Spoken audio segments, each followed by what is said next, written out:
Leading endocrinologists told reporters that more and more people are pulling all-dayers and drinking coffee just to keep themselves awake for meetings and conference calls, and that in order to be properly rested, employees should arrive at work, check their email for a few hours, and be sound asleep by 11:30 a.m. at the very latest. In order for the body to properly function, adults need to make sure that they're well rested and they're not staying up too late at work. The Lord our God, divine creator and ruler of the universe, announced Wednesday that he does not consider human beings his most impressive creation, saying instead that mountains are categorically superior in every way. Claiming that mankind was a good creation and worthy of praise, the deity explained that human beings simply pale in comparison to the slopes, valleys, and sheer magnitude of a snow-capped 20,000-foot mountain, and that while all humans eventually grow old and die, mountains last forever. This is the Onion News Network. Don't miss a moment of Free Talk Live. Get our archives daily via our podcast at feeds.freetalklive.com.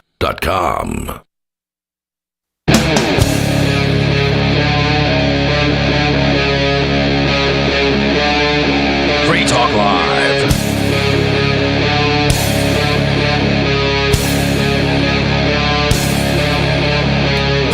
This is Free Talk Live. This is Talk Radio that you control. Give us a call. The phone number is 603-283-6160. In the studio tonight, you've got me, Stu. Riley. And Richie Rich. And, I guess the biggest news on my mind tonight is that Ross Ulbricht has been freed from his captivity. That's definitely huge news. Like, for me, I'm very jaded when it comes to these so-called politicians, especially Humpty Trumpty, because I don't like Trump and I don't like Biden. Is that what we're calling him now? Humpty Trumpty? That's what I like to call him. All right. Because all the king's horses and all the king's men can't put Humpty Trumpty back together again. But anyway. I like Trumpykins. There you go. That's my pet name for him. Trumpykins works too. But I'm not a fan of either of them. I think Biden is, in worse in some ways than Trump, and Trump was worse in some ways than Biden. But I'm really glad that he really freed us if I can talk tonight. I did have a drink with dinner, so. Yeah, he granted him a full presidential pardon. He didn't just commute the sentence, he granted him a full pardon. That really surprised me. I was taken aback by that, but I'm also really pleased that he got it done. This is the problem only going 2 nights a week on weekends, because I feel like this is old news already. Yeah, it is kind of old news. This was Tuesday. Yeah. We're well past this. This is the first show since it happened, though. Really? There was no live show last night? I didn't listen. I didn't see an archive. No. Nope. Bonnie was under the weather. And Yep. Well, that makes sense. So why I didn't know what happened on last night's show. So I guess more accurately, though, you could say that instead of that being wonderful news, it's the end of really bad, 11 years long, really bad news. Right. Yeah. It's a thing that should have never happened in the first place. Oh, definitely. Like, he got railroaded by the state for sure. 100, life plus 40 years, or was it 140 years? I don't remember which, but double life plus 40. There you go. 2 life sentences plus 40 years. See, that's an absurd sentence for just programming a website. And during his sentencing, the judge felt it important to point out that his ideology was a threat to something, and that she didn't like it. So I mean, she's not wrong. Freedom, the ideology of freedom and liberty, is a threat to the state and the government. Of course it is. And right. when he's creating a place to sell things that the so-called government people don't like, they're going to get all pissy about it. Yep. What I personally found the ideas of liberty probably 5 months after he was arrested. Okay. So that was kind of a big story, and so this has always been one that I followed pretty closely. Yeah. Ironically, I had friends who lost money shopping on the Silk Road. Mm-hmm. Because despite its free aspect of it, there was still the possibility to get scammed, because scammers exist everywhere. And they do. Dude, you can get your drugs for Bitcoin. I'm like, how do I get Bitcoin? Well, here, wire money to this weird European bank account and then wait. Yeah. That's the way it was back then. And Thank he goodness. did. I don't know how much Bitcoin he had. Easier. Black markets definitely always have their risks. And I think most people who participate are aware of those. But in the early times, there was some scammers, but then they started with the ratings and the reviews, and you could buy from reputable sources who other people said delivered your drugs or whatever you were buying, on time and as it should. I found a couple of international news stories, neither of which I feel like reading online. One of them was not so favorable towards the release of Ross, and the other was kind of neutral. it was the reason for that is because he was slammed in the mainstream media as well, right? In libertarian circles, we go, he was convicted of a double life plus 40 for building a website. They made this guy into a monster of a bad guy when he was just murder for hire. A kid that wanted to sell some mushrooms on the internet for Bitcoin. Well, the murder for hire charges obviously dropped. Right, but that's the story that the media runs with. Of course. So when they release they him, want to sensationalize the headlines and make him seem like an absolutely horrible human being. Right. How dare Trump free a horrible human being? That's why most people still think it was a bad idea to free him, because they go like, he let this hitman guy go, this drug dealer, this kingpin, and that's still the narrative that the mainstream media runs with. And libertarians and anarchists and us folks, we go like, no, he was just a dude who built a website. Yep. Well, after 11 years in prison, he's finally out. A lot of that time in solitary confinement for refusing to take part in beating up some prisoner. So they had to put him in the hole so that the other prisoners wouldn't beat him up. Even the Ian situation, right? Like we go like, oh, he was just selling Bitcoin. He's in prison for 8 years just for selling Bitcoin. We do that. Right, but everyone else goes, no, it's because he facilitated a romance scam and stole money from old people. Right, that's the narrative outside of our circle. It is, and it's because the media wants to tell that story. It's the only way they're going to sell their headlines and sell news. Yep. They can lie about Ian and say, oh, well, he was a romance scammer. Right, but he's not going to make friends outside of our circles with everyone reading that narrative. Right. Right. Well, right now, we've got Dave Ridley in New Hampshire on the line. Dave, what's on your mind tonight? Hey, guys. I'm actually visiting Colorado right now, but I have a piece of news for you either way. Yeah, go ahead. So the place where I heard about Ross Ulbricht's pardon was actually a website called allsides.com. So for 5 years, I've just sort of been pining for and wishing someone would set up a sort of an actual neutral news website that really you could rely on. And I think actually All Sides is it.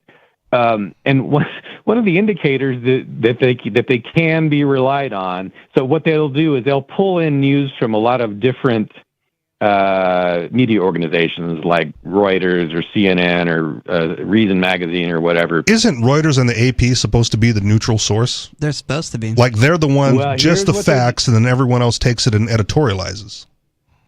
Here's why I know that I like All Sides. Whenever they report something from Associated Press, they put in a disclaimer that it is leftist biased. Okay. Huh. Oh, that's now nice. They also, if they report something from National Review, they'll put in a disclaimer that it's right-wing bias, and if it comes from Reason, they call it centrist. So these are accurate representations. They do, by the way, call Reuters centrist. I'm not sure if that's accurate or not. Okay. And they write their own summary. This is what's so great. The All Sides writers themselves actually will try to write some kind of a neutral summary. I have never really caught them violating neutrality in their summaries, although I think they do sometimes identify themselves as leftists or rightists when they write an article. Interesting. So they wrote an article about Ross Ulbricht? I don't think they wrote it. I think they forwarded it from somewhere else and also summarized it. Was it fairly neutral then, or did it still kind of cast allegations that are? I think the article I read, and I don't remember where it was from, but the article I read was fairly neutral. Then I read another one from Reason Magazine, which was, of course, pro-Ross. But again, they make clear where everybody's coming from, more or less. Left, right, and center kind of covers it all. It'd be better to have two dimensions than one, but we know it's a start. Okay. Yeah. I mean, fair. When I read any news article, I kind of have in my mind where the bias is coming from, but also I just read for the facts. Yeah. Right? Like, these are the facts. And this again is what I tell people, especially when it comes to like InfoWars and Alex Jones. Right, he sprinkles in a lot of sensationalism, but all of his facts are like documented. Yeah, well, the way you get some value out of that, the way you separate the signal from the noise, in that message is to just look for what contradicts. And then when you find, you go and look up all the stuff he says. Yeah. And then you see what you can back up and what, and well, and that's the thing. A lot of contradictions, and those things you can go ahead and eject. A lot of it is like sourced, right? He's got his primary sources below the article, and if you want to click through like a Wikipedia page, you just click to the primary source. Or do your own search. Fine, but if the primary source is there, there's no reason to look for other sources. Like that's where the news is derived. That's true. If he's editorializing a study, right, and you got like the PDF of the paper right there, and you just read the paper of the study. Those are definitely good places to start. Right. And then you get the facts, and you go like, okay, the rest of it is sensational, but like, yeah, maybe they are putting in the water stuff in the water that makes the frogs gay. Yeah, or it messes with hormonal balances of animals. Right. to it be does. More accurate. But that's the sensationalism. But when he says it makes the frogs gay, we get wonderful internet memes. Indeed. Right. Or when he said, your lights are spying on you, right? Well, the Hue lights and all the smart bulbs, they got the microphone in it to listen to you. So they're not really spying on you, but they have the capacity to listen to whatever you're putting out there, and that goes to some central server to activate the what the light's about to do. So it's sensational, but there's always a hint of truth if you dig deep enough. Well, we all carry spies with us in our pocket daily. Which is why I don't mind having Alexa in my house. Yep, same here. Like if you've got the cell phone, we're on the same page, and my life is a lot more convenient. Yep. Do you have anything else, Dave? Well, I guess since I think they're so great, I should sing a jingle for them so everyone can remember their name. Awesome. Allsides.com. That was great, Dave. There you go. Thanks for the call. Anyways, tonight we have a few news stories we can do. Richie has brought in a few, and I told him to go ahead and pick one out. You got one ready to go? I'll do the one that you said you wanted to do, and this is from Reason Magazine, so center bias. A reputable news source. There you go. You said it was from Reason? Yeah.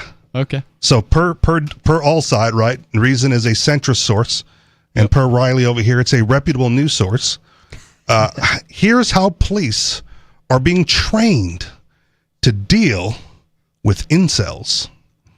So just for the listeners who don't know, incels are people who are involuntarily celibate. In other words, they believe that they are forced to not have sex. Okay. Can we just call them losers? Is that? Yeah, we can call them losers. Virgin. I mean, if it's involuntary, right? Like Yeah. You can be voluntarily celibate. Some men in the incel community want the state to intervene in their dating lives. Whoa. These sexually frustrated men believe that society is biased against them. So they should be given a government-issued girlfriend. What? That's absurd. That's ridiculous. We're getting into just order one from Thailand like everybody else. Yeah. Check the male female before you do. Yeah. Incels have attracted attention from the authorities, just not in the way they would like. Or, if you wanted like a government issued girlfriend, like go into the military, right? Chicks dig a guy in uniform. I rarely ever see those dudes having any issues getting at least one. How faithful they are is questionable. Like there are a lot of routes you could go that would be easier than petitioning your government to give you a girlfriend. Women love a man in uniform, that's for sure. I don't know, man. If you're that desperate, right? Like hit the gym.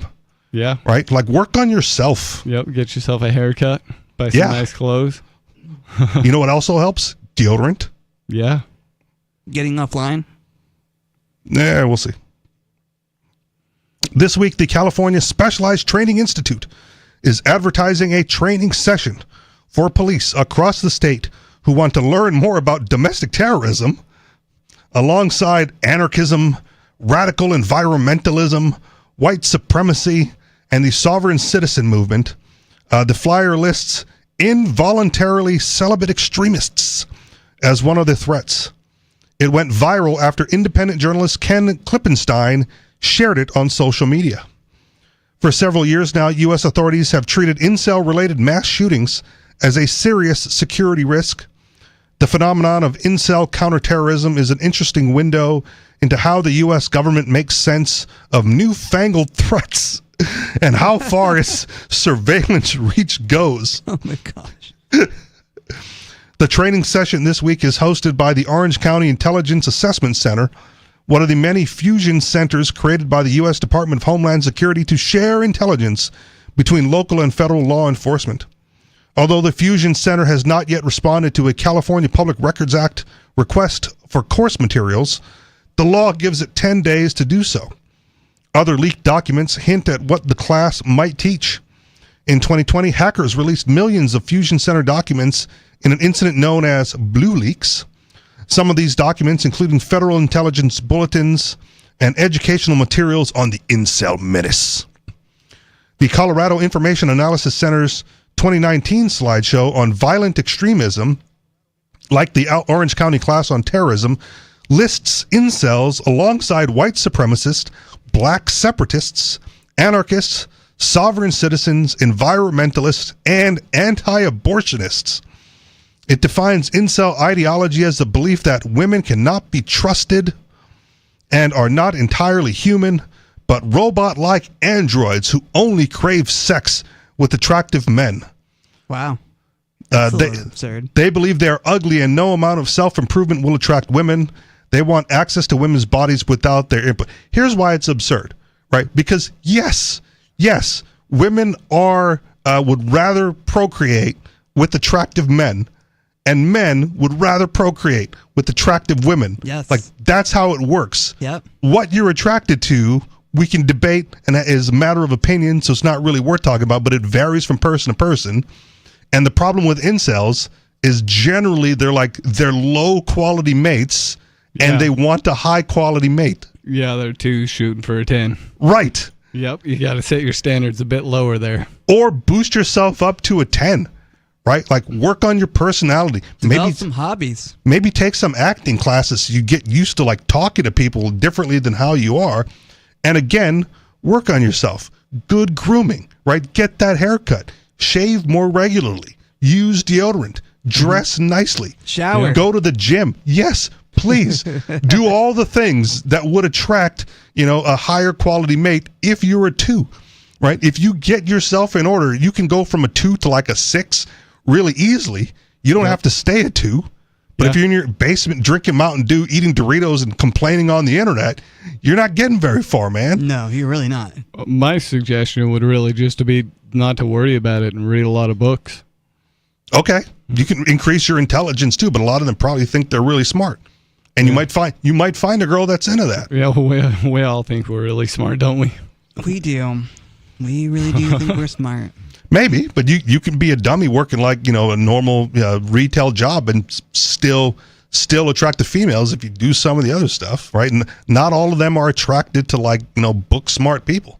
Yeah, doesn't happen, right? Especially with the stereotype of like, oh, they only want the bad boys. Well, present as a bad boy then, right? If that's who you want to attract, present that. Lose the neck beard and throw away the fedora. As possible ways to deal with incels, the slideshow suggests intervention by their online community, authorities, and acquaintances. The next slide cites the case of a Utah man who was sentenced to prison for posting on Facebook that he was planning on shooting up a public place and killing as many girls as I see. Law enforcement puts a lot of energy, perhaps more than the public realizes, into tracking down violent online fantasies. In August 2019, the Portland Police Bureau Criminal Intelligence Unit put out a bulletin seeking information on a Reddit user who wrote and then deleted, "People ask, are you okay?" But never, "Are you planning to commit mass murder at the Black Lives Matter march in downtown Portland, Oregon on August 18, 2019 at 1900 local time with a Ruger 5.56 AR-15 style rifle and ammunition purchased from Northeast Arms in Salem, Oregon?" Glad I got that out. Very specific. The bulletin said that the user is believed to be 13-year-old going into 8th grade, includes his alleged photos, and report that he had posted content consistent with the incel movement. So again, 13-year-old incel, like, dude, you're not even supposed to be getting laid yet. Like, give it a couple years. Yeah, give it a couple years. Find a girl to hold hands with. Hold hands first. Get to know a girl. Then you can lay with her. And here's some unsolicited advice, because this was from a buddy of mine who had like no problem with the chicks, and he was in high school at the time, and he's like, dude, I always talk to the ugly chicks. Like, why would you do that? It's like, because when they get older, they'll be cute and they'll remember me. So like, and again, no problem getting ladies from his perspective. So if you're in that age range and like, there's a chick over there that might not be your standard now, maybe the friend zone's worthy of riding out for a few years and see what it turns into. Yeah, 5 years changes a lot. There you go. In May 2020, the Northern California Regional Intelligence Center uploaded a memo from Verizon about a Yahoo Answers user who posted that he felt like bringing a gun to school because it's white and racially bullied on a daily basis, and he called an incel loser. The memo includes a user's name, date of birth, email address, and IP address, which placed him somewhere in Canada. Verizon did not respond to requests for comment. The first known act of a real-life incel violence was a Isla Vista massacre on May 2014, when a man named Elliot Rogers posted a YouTube video complaining about his virginity, then committed a series of murders around a local college campus. Copycat attackers, who all named Roger as their hero, shot up an Oregon community college in October 2015, ran over Toronto shoppers in April 2018, and shot up a Tallahassee yoga studio in November of 2018. See, if you're going to go to the yoga studio, just go and do yoga. Yeah. Right? There are lots of women doing yoga. You can meet one of them. You could absolutely meet one of them. And if you're not like creepy about it, right, you can get in there. But judging by the volume of bulletins on Blue Leaks, law enforcement interest in incels really pick up after May 2019, when the FBI issued an intelligence bulletin stating that violent incel rhetoric expressed online in incel community forums likely is partially responsible for some individual incels' escalation from grievance to violent, physical, and revengeful acts. The bulletin cites Reddit posts and memes about Stacy's and Chad's, along with examples of real-life incel attacks. In June 2019, the U.S. military made personnel sit through a briefing on incel threats, which included images of those same memes. A few months later, the U.S. Secret Service issued a public report on mass shooters, stating that many attackers' beliefs were multifaceted and touched on a range of issues, including white supremacy, anti-Semitism, conspiracy theories, sovereign citizens, animal rights, and the incel movement. FBI Director Christopher Wray later described this phenomenon as attackers picking from a salad bar of ideologies in testimony to Congress. And in September 2019, the FBI issued an infamous intelligence bulletin warning that the new Joker movie had inspired online threats from the incel community and a subset community known as Clowncell. Oh, wow. Fusion centers in Fort Worth, Texas, Austin, Texas, and Central Florida all distributed up their own bulletins on the potential for Joker-related violence. And it goes on. Wow. Well, I don't know if I'm scared enough to need a whole task force. What do you think? Give us a call. 603-283-6160. This is Free Talk Live.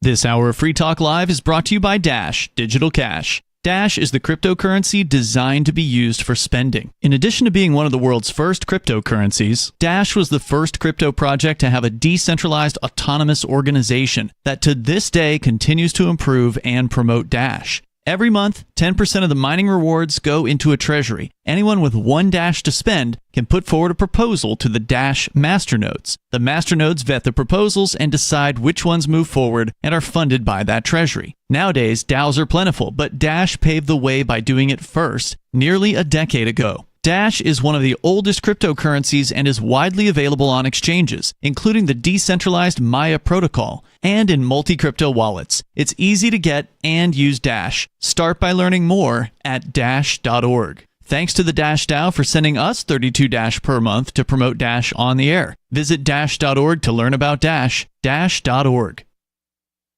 From Feature Story News in Washington, I'm Nick Harper. A number of non-profit organizations are suing the Trump administration following a freeze on federal aid programs.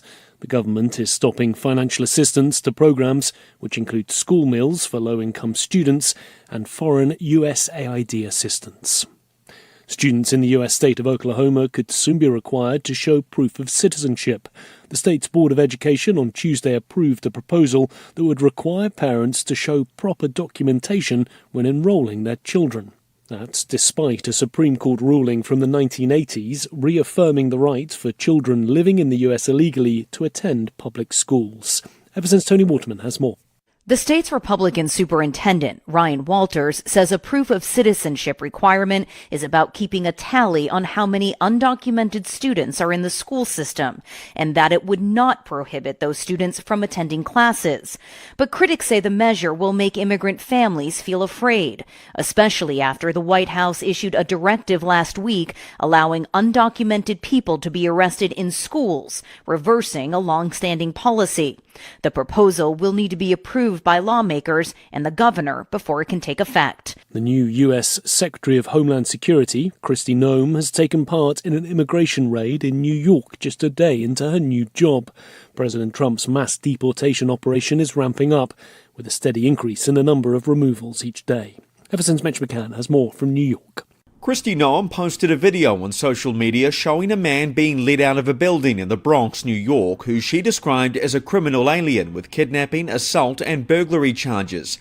Noem, along with Donald Trump's border czar, Tom Homan, are leading an effort to deport illegal immigrants, a key campaign promise made by the president to American voters during the election. US Immigration and Customs Enforcement, or ICE, reported on Monday that it had made nearly 1,200 arrests, an increase from 950 the day before. It's also reported that ICE averaged just over 300 daily arrests during the last fiscal year. Mitch McCann, New York. Israel's ambassador to the United Nations says laws to prohibit the UN Palestinian agency, UNRWA, from operating in Israel will come into effect in 48 hours. Ever since Jody Jacobs has more from UN headquarters in New York. In accordance with applicable Israeli law, UNRWA must cease its operations and evacuate. That was Israel's ambassador's address to the UN Security Council on Tuesday. Danny Danon insisting that the laws will be implemented and UNRWA will cease to operate inside Israel. The United Nations says these laws are in clear contravention of international law and of a General Assembly resolution. UNRWA's head Felipe Lazzarini says the fate of millions of Palestinians is now at stake. From Bureaus Worldwide, this is FSN. We're still not sure why you'd want to watch, but our video feed is streaming nightly for free at cam.freetalklive.com.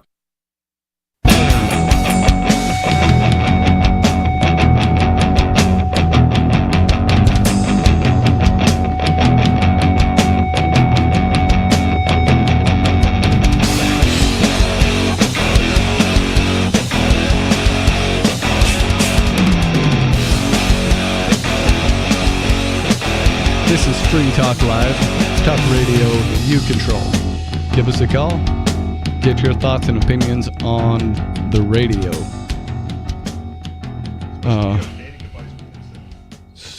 Sorry, you're still muted. I was going to do this read first. Are you tired of the oppressive rules and moderation of the big tech social media sites? Our Mastodon server at social.freetalklive.com can set you free. Mastodon is free, open source, decentralized, and federated. Multiple apps are available for iOS, Android, Windows, Mac, and Linux. Social.freetalklive.com. In the studio tonight, you've got me, Stu. Riley. And Richie Rich. It's my never mind, my audio is not weird. It just sounded weird for a second. Most recently, we were talking about police training for dealing with incels, and we were talking about incels specifically. Any opinion on the other categories of people on that list? Well, to me, it's concerning that they just put those people all the anarchists and sovereign citizens into one training group. And, yeah, and so it's a little weird. So I heard some talk in that article about some of it coming out. How much of that is out, and have you seen any of it? What do you mean? be more specific with the question. What's coming out? The material covered inside of that training program. Oh, that's the thing. They don't the California one. They're starting the training, but they haven't gotten the records request processed. Okay. So they tried to get the material and weren't able to on the publication date. So all this other stuff that they're talking about is from like the Colorado and the Utah trainings with similar materials. So the current one in California isn't available yet. Interesting. But it'll probably be similar, right? They're going to shoot up the school. Well, yeah, they're doing this in the fusion centers, right? Which is where your local government works with the federal government in order to either share information. Yeah. The shooter was known to us. He was on our list. We had been monitoring for several years. That's right. And and we supplied him with a lot of stuff too, huh? Weird. But they're not going to tell you that. They don't want to tell you that, we supplied him with a lot of stuff, because then it would look suspicious that the government's supplying things to these people. They already do look suspicious. Every time they say he was known to us, you're already suspicious. Well, why didn't you do anything then? Why didn't you question him then? Make sure he actually committed a crime first. Monitor him. If he walks down the street with a backpack or a guitar case, and since you monitor him, you notice like, he hasn't been taking any guitar lessons. Mm-hmm. Maybe there's something else in the case. About that, Richie Rich, because they don't think that way. Well, then they'd have to leave the office. Yeah. Okay. They got a nice coffee machine there. They're too busy monitoring online chatter. Yeah. From their desks. Yep. Recording the Free Talk Live radio broadcast. They might see if they can catch us on something else. They got to make sure that their favorite kingpin is still going to stay in a cage. Whatever. Yeah. Do you want me to continue this article? There's still a little ways to go. I mean, like 3 paragraphs. If you got more about that, there's only 3 paragraphs, as long as we don't have callers. To round out the hodgepodge of unrelated dangers, the bulletin also mentioned the threat of Islamic State group, car ramming, and drug-laced Halloween candy. Wow. I thought that one was like busted a long time ago. Yeah, I thought so too. Yeah, but they're evidently still doing that? Jeez. Were they ever doing it? No, I mean just the scare tactic of it. Yeah, every Halloween there's a new generation, a new group of kids to scare. I'm sure nobody is willingly giving your kids edibles. Be careful with saying nobody, because we know nobody. Yeah, we do know nobody. Yeah, he wouldn't do that though. He definitely has some edibles though. He wouldn't give them away. Okay, that's fair. Yeah, he wouldn't give them to some kids. Not to kids. He might give them to his friends. All right. It cites a 2018 report about an Ohio child who had meth poisoning after trick-or-treating. The police later arrested, anybody? His dad? Close, yeah, his parents. Oh. Concluding that the drug did not come from Halloween candy. And a 2019 article about Florida preteens who accidentally ate marijuana edibles at school. Now, that would be a good place to do it, right? If you were like the cafeteria lady. Yeah, and just wanted to mess with some kids. you giving me the side eye of the last time. No, have fun taking your exam now, boy. You messed with the wrong person. Enjoy your exams, my friend. You're not going to be so hyper in about 30 minutes. Are you, kid? The Fusion Center is an incredibly powerful system for disseminating information to law enforcement. When a bulletin goes out, police across America jump to attention. But all that information is not always put together in a coherent way. Oh, you don't say.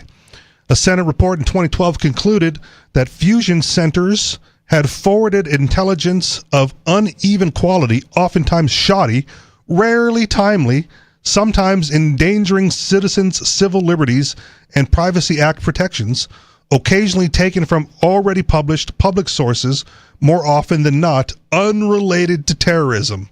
Well, and that's the end of the article. I am shocked and horrified that goes on.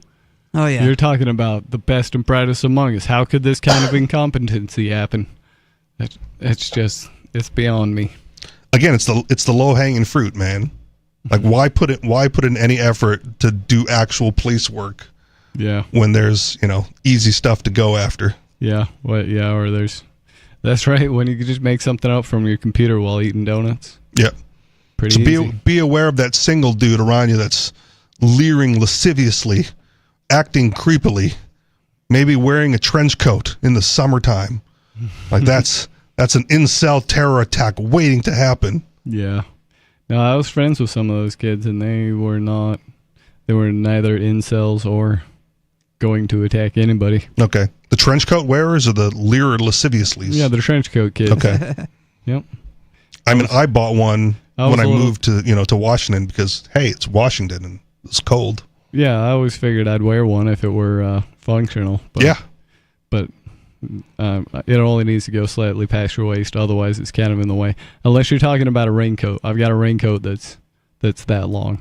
Okay. But I mean, mine was a full-length leather one, but I sprayed it down with, water protectant. So, yeah, and that was kind of my problem with it, too, is that you have to do that type of maintenance on it. Otherwise, you wear it out in the rain, it's just going to shrivel up, and it'll be a mess. Yeah. How often do you have to spray a leather jacket with water protectant? I don't remember. Okay. Depends on what, depends probably on weekly or monthly. Yeah. But it's leather, right? So, I mean, leather requires maintenance anyway if you want to keep it soft. So I had like the leather conditioner, the rain protection, and, I didn't need it in the summertime, right? So when it was wintertime, you pull it out of the closet, you oil it up, condition it, put some of that rain protectant on it, and then see what happens. It didn't get ruined until I left it in storage for too long. Wow. Yeah. Well, tonight we talked a little bit also about the pardoning of Ross Ulbricht, and I've got another story related to pardons. This one, though, is about the preemptive pardon of Anthony Fauci. Okay. I guess Biden wanted to protect the dude distributing the Fauci ouchies. I guess so. And that's the thing with preemptive pardons, right? Like, there's a presumption of guilt. They haven't been accused of a crime, exactly, right. But there's like rumors floating, right? There's rumors floating around. Number one, there's a presumption of guilt. That's like people's main concern. Well, why would he get a pardon if he was innocent? But if from Biden's perspective, it was preemptive, and in his words, I'm not going to say this verbatim, but like his words were, he's going to be attacked politically, not because he did anything wrong, but just because, he's against Trump politically. And Trump is going to go after his political opponents for any number of things, right? And if we think back to like what they did to Trump, a lot of the attacks they levied at him, including the impeachments, were trivial in comparison. Yeah. Mm-hmm. Right? Like they threw everything at the wall to see what stuck. They're hanging their hat on like 34 felony convictions based on like one act, right? Like, oh, he's a felon because he paid off a stripper. Yeah. Right. But like the fear is that he will do the same in retaliation. And in order to prevent that retaliation, we must preemptively pardon these people, because who knows what they may or may not have done trivially. We know that they didn't do any big stuff because they would have been found, they would have been investigated for that. But it's the trivial stuff that Trump might go after. So I wonder how widespreadly it's known, just the line of questioning that Rand Paul gave Anthony Fauci in, I don't know, Congress or somewhere yes. official looking. And Fauci wasn't very happy about the line of questioning. Right. When something like, did you make this disease? And Fauci said no, and that's not what we call it. And so anyways, let's get into the story from Ars Technica. Another reputable news source. Absolutely, very reputable. I think they do okay. With just hours left in office, President Joe Biden has issued a preemptive pardon for Anthony Fauci, America's top infectious disease expert. For nearly 4 decades, Fauci directed the National Institute of Allergy and Infectious Diseases. He advised 7 presidents, beginning with Ronald Reagan, and among his many accomplishments, played a crucial role in the response to the HIV/AIDS epidemic. Fauci was which he mishandled. Yeah, mishandled the very COVID badly. pandemic. Yeah. Fauci was a leading architect of PEPFAR, the global AIDS response program begun by President George W. Bush that is estimated to have saved 25 million lives. Fauci served as Biden's medical advisor until his retirement at the end of 2022. For more than half a century, Dr. Fauci served our country, Biden said in a statement released this morning. This article is 6 days old. He saved countless lives by managing the government's response to pressing health crises, including HIV/AIDS, as well as the Ebola and Zika viruses. During his tenure as my chief medical advisor, he helped the country tackle a once-in-a-century pandemic. The United States is safer and healthier because of him. Maybe. Maybe not. Yeah. Right? It's hard to say because they locked everything down, wouldn't let us try anything alternative to what they had to say. Yep. Right? I think a lot of people would argue with that. But while Fauci was once considered America's doctor and a trusted face of public health responses, he became vilified for his handling of the COVID-19 pandemic, which deeply divided the country. Though he has been charged with no crime, he has continued to face threats of investigations and charges, particularly from the political right. For instance, Elon Musk, who incoming President Trump has tapped for unofficial federal government positions, has posted several times on social media, "My pronouns are prosecute Fauci." Right. So that alone is evidence of why Joe Biden would pardon him. Right? Yeah. Like it's coming only from the right. It's high-profile individuals attacking him, prosecute him for, right? Where's the accusation? Where's the evidence of a crime? Where's the ties of him to the responsibility of it? Right? If you have all of that, then put that out there. Right? Here's what he did. Here's when he did it. You know, we know this.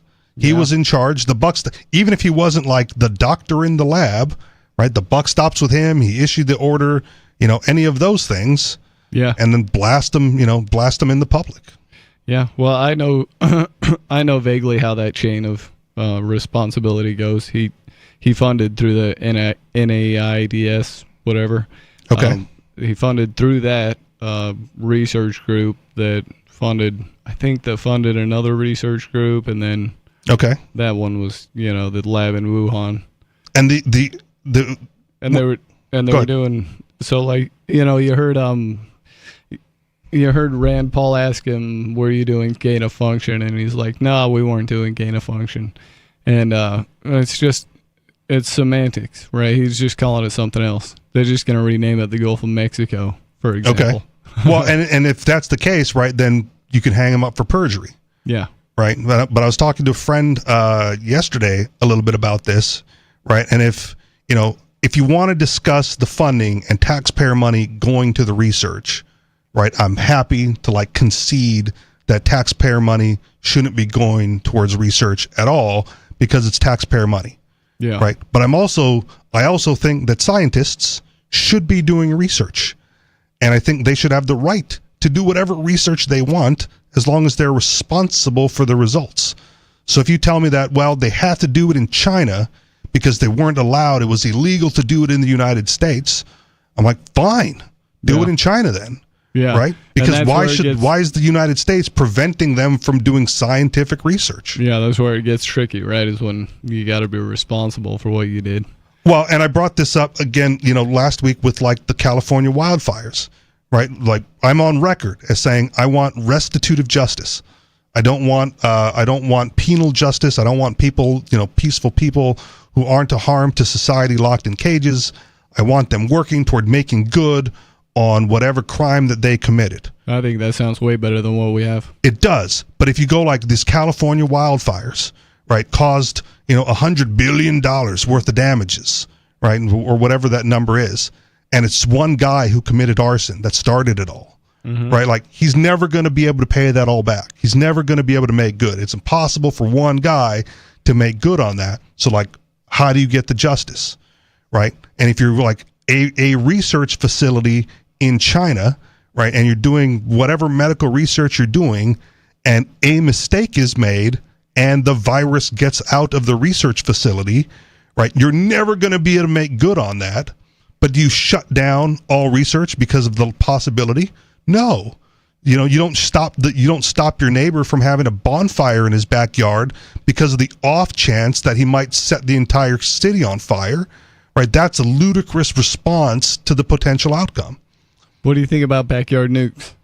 I'm for it. Okay. Again, like if it's in your backyard and you've managed to acquire it, right? It's none of my business. I think I have to take the for position as well. If the alternative is the the tyranny of a right, the threat of a jackboot on your throat. If someone has a backyard nuke and you have to stop them from having it, right? How are you going to do that? If you try to aggress against them, they're going to use the nuke. That's the purpose of having it in your backyard, is to prevent people from aggressing against you. Hopefully there are some people that know and love that backyard nuke builder and can have a peaceful intervention. Why would you even need to intervene? It's for his own protection. Well, just don't attack him. I don't know how don't you try to take it away from him. In self-defense. You just push the button if someone comes to attack you. Yeah, but nukes are a lot more dangerous. You're going to destroy than a gun. yourself. What's that? You're going to destroy yourself. Yeah, so don't attack me. Nukes are also more dangerous than a gun. So I don't know, a lot of more dangerous blasts. Yeah, radiation. But the response is don't aggress against the guy, and he doesn't have a reason to use it. Okay. Right? If you want to take it away, you have to aggress against him and his property because it's not your nuke to take. So it's a mutually assured destruction policy down to the individual. It can be. Why not? Okay. I think it might work out. I mean, an armed polite society is a polite one. If you don't want him to activate the nuke, just don't aggress against him. And if you're worried about him using it randomly, like, don't be his neighbor. You might have people move away. Really polite at that point. Yeah. If he's crazy, just move away. Why would you live next to a crazy guy who might set off a nuke? Unless you have one too, and you're like, hey, stay in line. Yeah. Because I got one too. If it's that affordable, right? Yeah. Well, I don't think this stuff is difficult or expensive to build. Okay. Well, I'll leave that up to you. I've never tried. I'm not building one. I've only halfway looked at it at all just because I'm curious. Where are you going to get the uranium? But I mean, the process is described in a Tom Clancy book. It's not like it's hard to find. So. Well, hard to find and like affordable are two different things. Oh yeah, materials wise. Well, there you go. Yep. Like I had a buddy back in the day who like wanted to make LSD, and turns out you really can't just get all the chemicals, and what they have on the streets is more like LSA. Yeah, it's a different compound.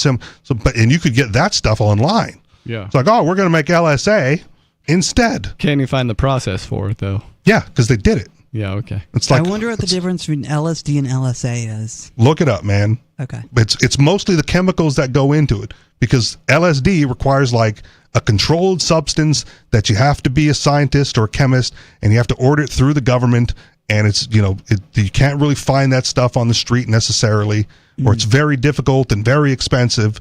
But LSA, like hardware store and online shopping, will get you everything you need. Okay.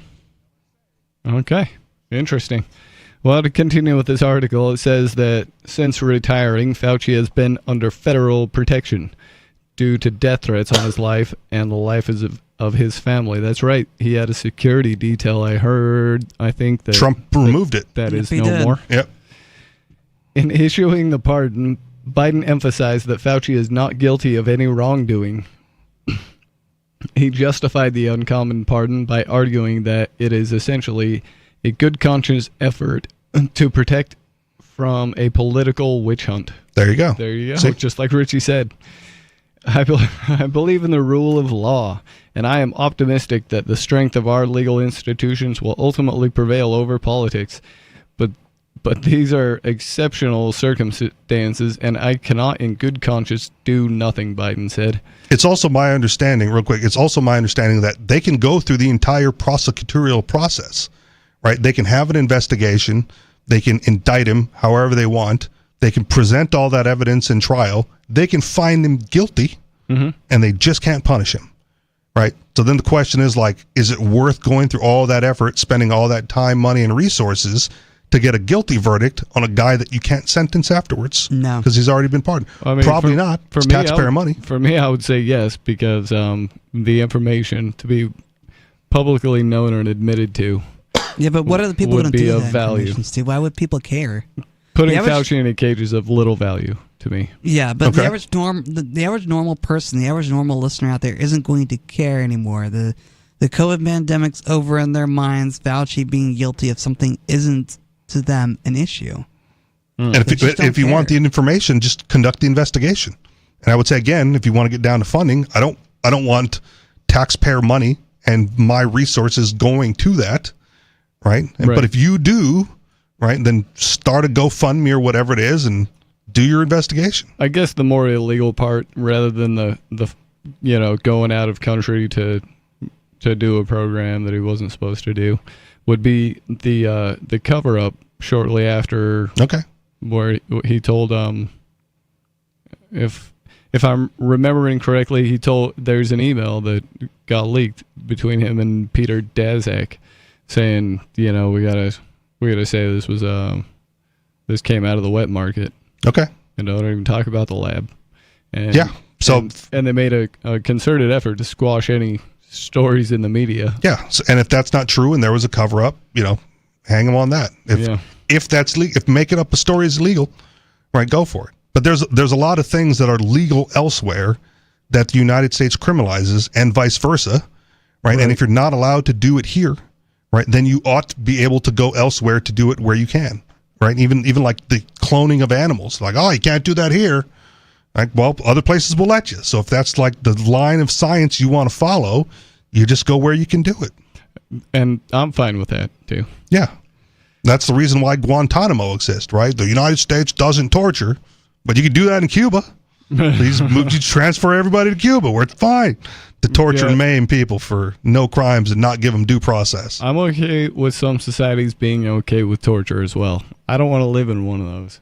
But the Guantanamo things, I'm not okay with the government sponsoring torture of people. I'm not either, but that's the justification, right? We can't do it here, but we can do it there. So you just move them there to do the bad stuff. That is, or scientific research, or whatever it is you want to do. That was the logic they came up with, I guess. Right? You want to buy marijuana in New Hampshire? No, you cross the border into like Vermont or Massachusetts or Maine.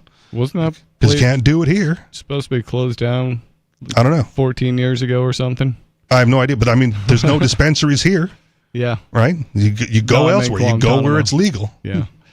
Oh, you mean Guantanamo? Yeah, it was supposed to be, but it's still operational. Yeah. Well, I guess they gotta have somewhere to do their torture. We'll talk about this some more coming up.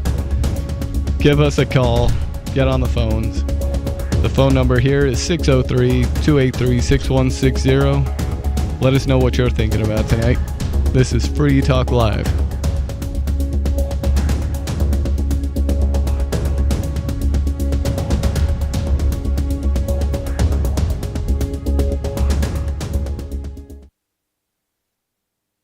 For ages, scientists have associated the Earth's cosmic location with a wide spectrum of interstellar phenomena. But a study from the International Astronomical Union says that not only is the Earth far from the most interesting part of the cosmos, but is in fact located in the lamest, least awesome part of the universe. We're billions of light years away from any supermassive black holes, interstellar explosions, or really anything even moderately cool. Our nebula just sucks so hard in comparison to some of the things out there. Not only is the planet Earth and its solar system, quote, basically the most boring region of the entire universe, but a number of irregularly shaped galaxies illuminated in the Hubble Ultra Deep Field prove to be infinitely cooler than any of the weak-ass, boring-as phenomena occurring in the Milky Way. I mean, there's a black hole out there that weighs 21 billion solar masses, and it's 336 million light years away. Our black hole?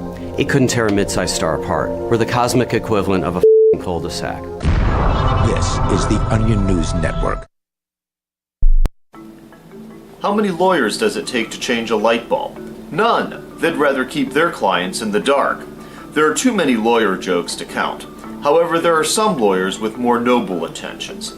At the Institute for Justice, we bring the light to our clients. We are a non-profit public interest law firm with clear values and principles.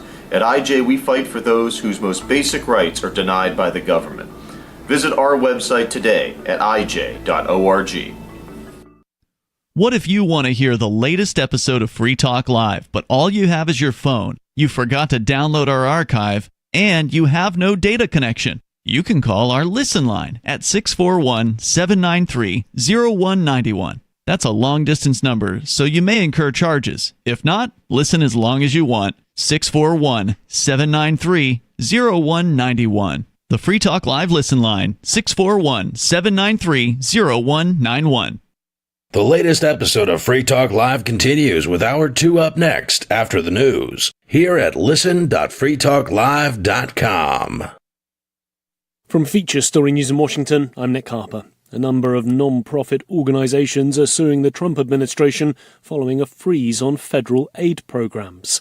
The government is stopping financial assistance to programs which include school meals for low-income students and foreign USAID assistance. Students in the U.S. state of Oklahoma could soon be required to show proof of citizenship. The state's Board of Education on Tuesday approved a proposal that would require parents to show proper documentation when enrolling their children. That's despite a Supreme Court ruling from the 1980s reaffirming the right for children living in the U.S. illegally to attend public schools. Everson's Tony Waterman has more. The state's Republican superintendent, Ryan Walters, says a proof of citizenship requirement is about keeping a tally on how many undocumented students are in the school system, and that it would not prohibit those students from attending classes. But critics say the measure will make immigrant families feel afraid, especially after the White House issued a directive last week allowing undocumented people to be arrested in schools, reversing a long-standing policy. The proposal will need to be approved by lawmakers and the governor before it can take effect. The new U.S. Secretary of Homeland Security, Kristi Noem, has taken part in an immigration raid in New York just a day into her new job. President Trump's mass deportation operation is ramping up, with a steady increase in the number of removals each day. Everson's Mitch McCann has more from New York. Kristi Noem posted a video on social media showing a man being led out of a building in the Bronx, New York, who she described as a criminal alien with kidnapping, assault and burglary charges. Noem, along with Donald Trump's border czar, Tom Homan, are leading an effort to deport illegal immigrants, a key campaign promise made by the president to American voters during the election. US Immigration and Customs Enforcement, or ICE, reported on Monday that it had made nearly 1,200 arrests, an increase from 950 the day before. It's also reported that ICE averaged just over 300 daily arrests during the last fiscal year. Mitch McCann, New York. Israel's ambassador to the United Nations says laws to prohibit the UN Palestinian agency, UNRWA, from operating in Israel will come into effect in 48 hours. Everson's Jody Jacobs has more from UN headquarters in New York. In accordance with applicable Israeli law, UNRWA must cease its operations and evacuate. That was Israel's ambassador's address to the UN Security Council on Tuesday. Danny Danon insisting that the laws will be implemented and UNRWA will cease to operate inside Israel. The United Nations says these laws are in clear contravention of international law and of a General Assembly resolution. UNRWA's head Felipe Lazzarini says the fate of millions of Palestinians is now at stake. From Bureaus Worldwide, this is FSN. With FSN Spotlight, I'm Simon Marks, looking in more detail today at Elon Musk's latest efforts to persuade German voters to back the far-right AfD, the Alternative for Germany party, in next month's elections. In a virtual appearance at a weekend rally, he told party supporters to get over what he called past guilt. Referring to Adolf Hitler's Nazis, Musk said children should not be guilty for the sin of their parents or their grandparents, and he called the party on the weekend before Holocaust Memorial Day the best hope for Germany. Katja Hoyer is a German-British historian, contributes to The Spectator and wrote Beyond the Wall, a history of East Germany. There are elections in Germany in February. I think this is just part of his attempt to try and bolster their support and maybe make them appear more respectable amongst the sort of conservative end of the voting spectrum. So he's previously said on X that the AfD is the only thing that can save Germany. And then he wrote a controversial op-ed for a German newspaper as well, in which he endorsed the party. So I think as part of that attempt to try and legitimize a party that in Germany, because of the historical context that you just mentioned, is still seen as a very, very dangerous force by many because of Germany's past. Poland's Prime Minister Donald Tusk called Mr. Musk's weekend intervention ominous. With FSN Spotlight, I'm Simon Marks. And the main news again, the number of non-profit organisations are suing the Trump administration following a freeze on federal aid programs. Students in the US state of Oklahoma could soon be required to show proof of citizenship, And a day into her new job, the US Secretary of Homeland Security, Kristi Noem, has taken part in immigration raids in New York City. There's more from us on X at Feature Story. That's Feature Story News. Nick Harper reporting. This is the Onion Week in Review. Allentown, Pennsylvania 5-year-old Trisha Billings announced from her dining room Saturday that the circle was no longer her favorite shape. The landmark declaration comes just days after the 5-year-old changed her favorite color from red to purple. While experts have struggled to determine what Billings' interim favorite shape will be, the 5-year-old assured reporters that the majority of her favorite things will remain consistent for the time being. Disney executives revealed in an interview Friday that all of the company's animated and live-action movies take place in a single unified universe, saying Never Never Land is actually mere minutes away from the jungle where Timon, Pumbaa, and Simba danced in a straight line and sang Hakuna Matata. Company heads stated that every character from Air Bud to Jiminy Cricket all inhabit the same interconnected world, just as Walt Disney envisioned it. A lot of people don't know this, but Daryl Hannah's character in Splash actually lives in the exact same coral reef where Nemo went missing. And if filmmakers so desired, they could have Princess Jasmine, for example, hop into Herbie Fully Loaded to go watch the Jonas Brothers 3D concert experience. You can help spread the ideas of liberty with our Patreon for just $5 per month at amps.freetalklive.com.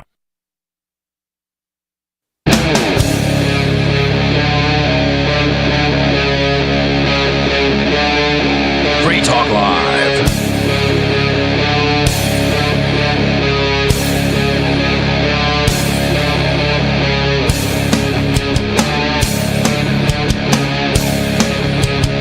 This is Free Talk Live. Free Talk Live is radio that you control by calling in. Anybody's allowed to call and say pretty much whatever they want within the FCC guidelines. The phone number here to the studio is 603-283-6160. Free Talk Live is brought to you by LibertyMinded.com. Official Free Talk Live gear like t-shirts and hoodies are available at LibertyMinded.com. Plus, you'll find a unique collection of cool and funny liberty-oriented clothing at LibertyMinded.com. That's LibertyMinded.com. In the studio tonight, it's me, Stu. Riley. And Richie Rich. And previously, we were talking about the pardoning of... Previously on FTL. That's right. The pardoning of Anthony Fauci. Thank you so much for the radio voice, for the so-called narrator announcer voice. The so-called doctor, anyway. The alleged doctor, Anthony Fauci. So much hype built up now. Yeah. So to go on with this. Where did he get his medical degree anyway? Probably a university in Africa. Probably a question that's worth looking into, and who he met in college, and is that university still in existence, and are they willing to revoke it? Yeah. Right now, though, we're going to go to the phones where we've got a caller on the line. On-screen caller, you're on Free Talk Live. What's on your mind? It's a boy. Oh, man. I was so glad I had last week off. Did not have to hear that. The Dread Pirate Skeeter, the Commissioner Murder of Free Talk Live. Oh, yes. Please, FBI, did you hear the admission? Did you hear it? Start investigating Skeeter because he's now known to you. Of Free Talk Live. I keep dispelling all your lies about Ross Ulbricht, Roger Ver, the government. That would probably just look like Skeeter investigating himself. Economics. The sad thing about the Roger Ver one is, like, someone posted and asked when the Roger Ver pardon was coming, and Elon responded out of all people and said no. He revoked or he renounced his United States citizenship, so he doesn't get a pardon. Tragic. Yeah, and it basically said like membership has its privileges. So Roger Ver is probably not going to be on the list. That's interesting. That's how he acquired his fortune, by being a member of the biggest, baddest gang of the world. You're talking about Elon Musk or Roger Ver? Oh, Roger Ver. He amassed his fortune by being a part of the government? No, by being a citizen. Yeah, by being a citizen of the United States. The people are the government, idiot. No, we're a collective. Whoa. Yeah. You can't be calling people idiots on the government is made up of people. We can call you an idiot, though. You have a vote, and you fund the government, right? I don't fund the government. I don't vote, and I haven't funded it voluntarily ever. Yeah, under duress is not me being government. Do you transact with the citizens of the United States? I didn't know if they're citizens. I don't know what you mean by that. I'm going to say technically no, because we've already established there's no such thing as a United States citizen. What are you talking about? Don't start that sovereign citizen crap with me. It's not a sovereign citizen. It's by their rules and by their definition. So if there's no United States citizens, then I have not transacted with any of them. Don't start that stuff. That's sovereign citizen myth. No, if you're asking a question and I'm answering a question, no, I have not transacted with any United States citizen because there are none. Definitions matter, Skeeter. Yes. Yeah, no. You can't ignore the facts of the matter and then accuse me of lying. Definition from? What's that? Black's Law Dictionary. From another sovereign citizen? Black's Law Dictionary. Who told you this interpretation of It's not an interpretation. It's the definition as laid out in Black's Law Dictionary. Let me guess, Christopher Gronsky. No, again, you've asked a question, Skeeter, and I've answered your question directly, and you're still throwing out straw men of other things I may or may not have gotten my information from. Yeah, that's not how you have a productive conversation. You don't look up the definition of a U.S. citizen in the Black's Law Dictionary, right? You look up the definition of citizenship. That's what they use. That's what they use. It's anyone. The 14th Amendment says it's anyone born in the United States. They're granted citizenship. And where else? Go ahead. Where else? So what's the definition in the Black's Law Dictionary of a U.S. citizen? Not of a U.S. citizen, of citizenship. Citizenship is, again, an agreement. It's an arrangement where you offer your duty of allegiance in exchange for their protection. For protection, essentially. An obligation of allegiance in exchange for a duty of protection. That's like the summary definition of citizenship in Black's Law Dictionary. Well, Skeeter thinks that they actually do protect you, which is, I mean, I can give you countless examples of how they don't. But, so we've been over this one. Do you have anything else? Because you never call what you really wanted to call about. So let's get to that thing. First off, the Supreme Court rules what the contractual duty of the government is. And they ruled they have a duty to protect the general public, which they do. You see... No, they've ruled that they do not have a duty to protect. That's why the agreement is null and void. And if they do, then their actions can show that they're wildly askew from that target. The Supreme Court, they ruled that they do not have a duty to protect any particular individual, but they have a duty to protect the general public. That is the contractual duty of the government to a citizen. You understand that?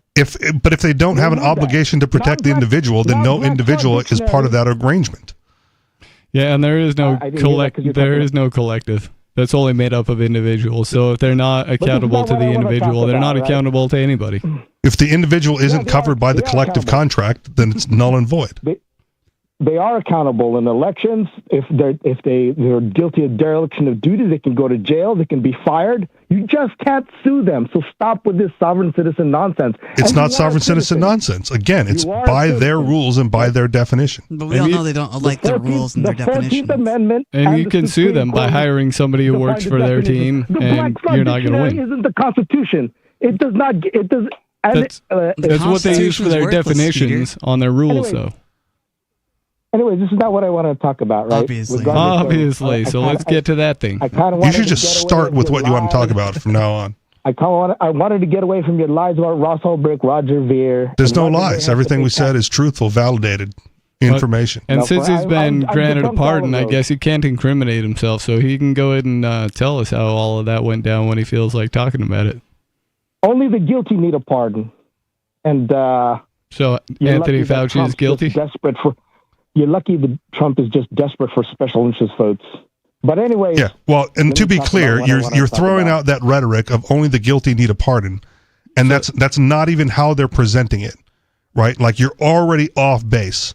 The narrative is only the guilty need a preemptive pardon, right? Mm-hmm. If you've been tried and found guilty, yes, you are guilty, and then you can be pardoned. But the narrative going forward right now from the left, when they thought Trump was going to do it, and now from the right, that now that Biden has done it, right, is having a preemptive pardon before you've been investigated, before you've been arraigned and indicted and tried and found guilty, right? Before all of that, if you receive a preemptive pardon, there's an indicator or presumption of guilt a priori to any of those other actions.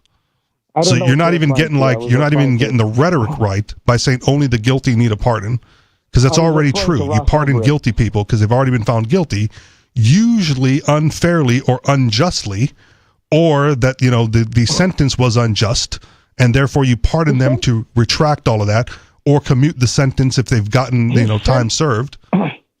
Ross Ulbricht's sentence wasn't unjust. He scored the highest offense score of 43, right? Objectively, which recommended at least a life sentence. But he got double life plus 40 years. Yes. That's what you get when you're a pioneer of internet drug kingpinning and murder for hire. He was a kid who wanted to sell some mushrooms on the internet, man. Plead guilty, right? What do you expect when you don't plead guilty? What do you expect? He could have had 10 years to life. Right? Yes, but he wasn't guilty. Closer to 10. And he was never tried for murder for hire. You're just, again, you're the one falsifying the information and projecting this as something that he was tried and found guilty of when it is not true. I thought you wanted to get away from that. Anyways. Let me answer. You cannot be tried for murder for hire when they're imaginary people. He was charged with murder for hire on the one real person he tried to kill. Right? Unfortunately, that trial didn't come to pass because he was not guilty of it and doesn't need to be pardoned from it. He was guilty. There was no trial. You just said there was no trial. He could not have been guilty. He could not have, because nobody died. He could possibly have been guilty of conspire to do so, but... Did you hear what I said? He wasn't tried for murder for hire. We know. That's the point. So why are you saying that he was pardoned for murder for hire? Or that he was a part of murder for hire? You can't be tried for murder for hire when they're imaginary victims, idiot. If they're imaginary victims, then he still did nothing wrong, idiot. Yes, he did. It was his intention. What's the crime? If you can't be charged with murder for hire, if there's no victim and no hitman. The crime was his intention to kill a real person. He thought he was trying to kill a real person. That's a real crime. They get people for that all the time, right? That's like part of the TV shows of cops or whatever, where they're like, you know, or the rentahitman.com website, where they actually get people exchanging the money. They did a whole movie about that recently. I forget what the movie was. It might have been Hitman or something. It has to be for, number one, it has to be a real person. Number two, they didn't even catch Red and White at that. They didn't even know who Red and White was at the time. The person who he hired to kill people, five people. Right? But if there's no real person, if in one breath you're saying there's no real person, and in another breath you're saying he had intended to kill a real person, then you're already internally contradicted. You can't have it both ways. There's no contradiction. And not only that, if you want to be accurate, you have to say DPR, because he wasn't the only person who had login credentials for that account. That's another libertarian lie. That's another libertarian lie. First off, his defense it's was not absurd. actually. I'm pretty sure that was documented and admitted to in court. That's not documented. All admins had their own login. He was the only one that could log into the mastermind page, and he had the keys to the the PGP keys to Dread Pirate Robert's signing of his posts. Have you even seen the movie? Do you even understand the concept of Dread Pirate Roberts? I looked at all the evidence and all the YouTube videos and all the testimony. Well, watch the movie, man. The whole point of Dread Pirate Roberts is it's a name that gets passed down from person to person, and he assumes the mantle. He tried to do that at one point. Do you understand how idiotic that is? Too. First off, it's a movie. It's a fantasy movie, but explains the concept of Dread Pirate Roberts. I understand the concept of Dread Pirate. Then you should know that if you have a login called Dread Pirate Roberts, that you can then pass that login to anybody you wish, and they assume the mantle. Ross Ulbricht may not have even been first and may not have even been last. Just got caught in the middle. the intention of why they created the name. Yes. Yeah. So it's very possible that all of the stuff that happened under Dread Pirate Roberts wasn't even Ross Ulbricht, because it was a name used in that manner to establish that anyone could be him. Do you understand the standard of reasonability? You have to show evidence that someone actually was kingpinning, just like Ross Ulbricht. He didn't provide any evidence. Do you understand the concept of reasonable doubt? And that if there are multiple people with the login, you can't pin it on one guy because it could have been multiple people? Only one person had the login to the mastermind page. There was no evidence anyone else logged into the Silk Road mastermind page. I've never heard anybody else reference the Silk Road mastermind page. Yeah, that's what he was caught when he was on his laptop. Even if so, into the mastermind page. Right? If it's the login that you're concerned about, and like I could give Riley the login to my email account, and he can log in and read my email. And send email as Richie Rich. And send or Dread Pirate Roberts. That's the idea of sharing the login. No, that doesn't rise to the standard of reasonability, right? It absolutely does. Yeah, and even if it doesn't, it rises to the standard of reasonable doubt. And not only that, but Catherine Forrester, the judge in the case, specifically said you're an idiot. That she was giving him such a harsh sentence because of his political ideology, and because she didn't like the way he thought, and that he wasn't going to change his mind. His ideology is dangerous when you're trying to get people to break the. Yes, the ideology of freedom and liberty is dangerous to those authoritarians in power when you're threatening their power structure. Threaten all the power structures. He's interrupting me again. I don't care. Nobody here cares. They like me way better than they like you. No, you're more likely to get muted. This isn't Free Talk Live. You just talk over people and you don't give them a chance to get their point out. We've given you multiple opportunities, dude. Yeah, you don't make any good points. You never have since day one. Hey! Cry in the Mountain Dew bottle, incel. Liberty itself. Do your job first, Chair. Liberty. Do your job first, Chair. You want to use your time on the air to tell me how to do my job, Skeeter? That was your opportunity to just dump them. Or do you just want to say the thing? Liberty Liberty.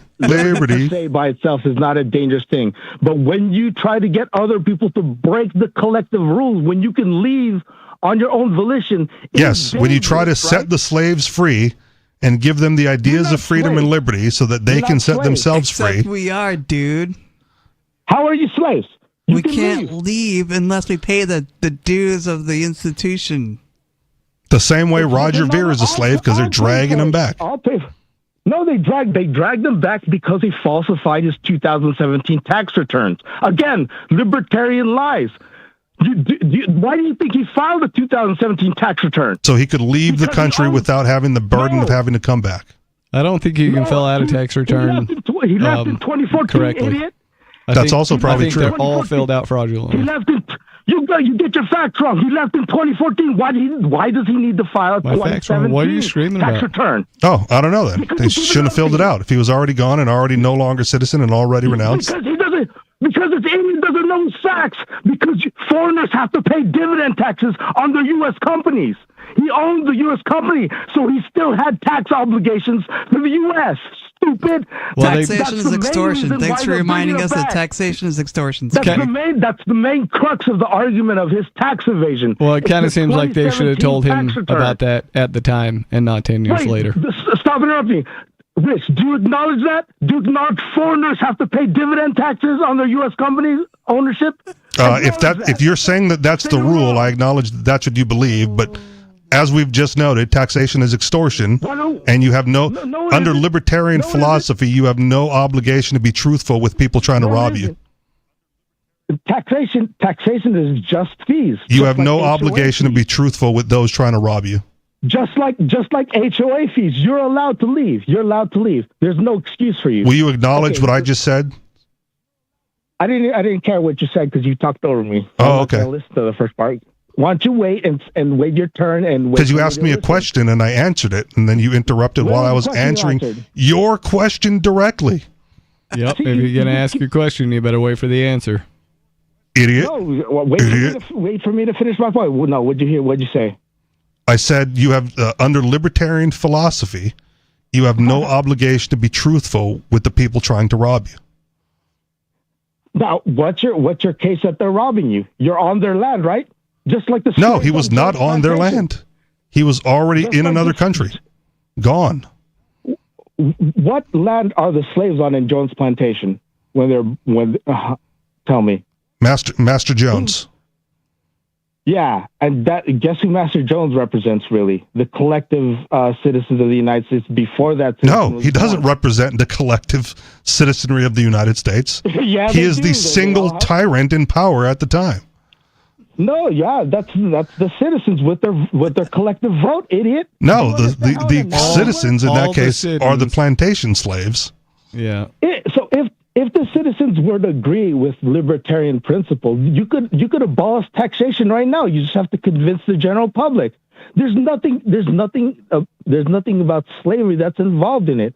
They take my money involuntarily.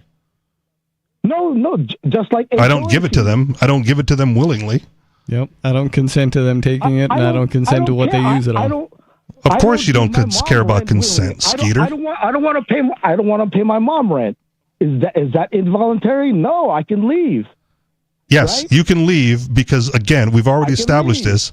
It's a poor example because you're conflating private property with what is commonly referred to as public property. And in the United States, the prevailing ideology was that there were no kings who owned all the property and that we could all be landlords of our own property. Like that's what the United States represents. And so when everything is privately owned, then the crown has no claim. And if the crown establishes a claim, they are then tyrants. That's the difference. That's what separates us from the European model. Idiot. This is not a monarchy, idiot. This is I know, which is why each landowner is sovereign to their own land. Like your mom is sovereign to her own apartment, of which you dwell in the basement. Right? She can kick you out, but the United States cannot kick me out because they don't own the land. That's right. And the deal is supposed to be that you can go get your own chunk of land. And not let your mom there if you don't want to, if you're mad at her. No, you can't. That was never the rule. That was never the rule of the United States. You can't just get your own land. You're not subject to the jurisdiction of the government, right? The government is representatives of the general public, right? No, the rule was that you could get your own land. Yep. That's why there is still the concept of a allodial title in some areas where it's free and clear of all government intervention. Where does it say in the Constitution that when you get your own land, you're not subject to the jurisdiction of the Constitution? The Constitution is a document to talk about what the government can and cannot do, and not what the people can do. And if you want to find it anywhere, it's likely going to be in the 9th Amendment, which says anything we haven't already covered is reserved for the people or the states that they reside in. Like the 9th and 10th Amendment. If it's not authorized by the federal government in the Constitution, it's reserved to the states and the people. If that were the case, then the states could determine if slavery is legal or not. That's why they fought a civil war, you moron. Yeah, no. If you were to take your argument, then you could make a case that. So you agree with that? That the states can? No, I'm saying that's what they fought for. I'm not a fan of slavery, but that's the claim. We have states' rights. We want slavery. You're not in charge of us. Nice try again. I'm making some sense. Maybe you can do better next time. Give us a call at Free Talk Live, 603-283-6160. It's Free Talk Live.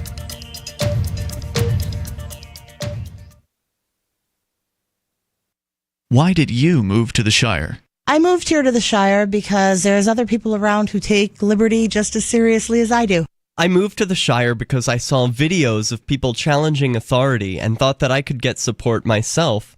It called to me, like, do this, right now. I wanted to be around people like me who got it, and once I got here, I knew there was nowhere else that I wanted to be. I've always wanted to change the world, so I moved to the Shire to join people who were actually working towards doing the same thing.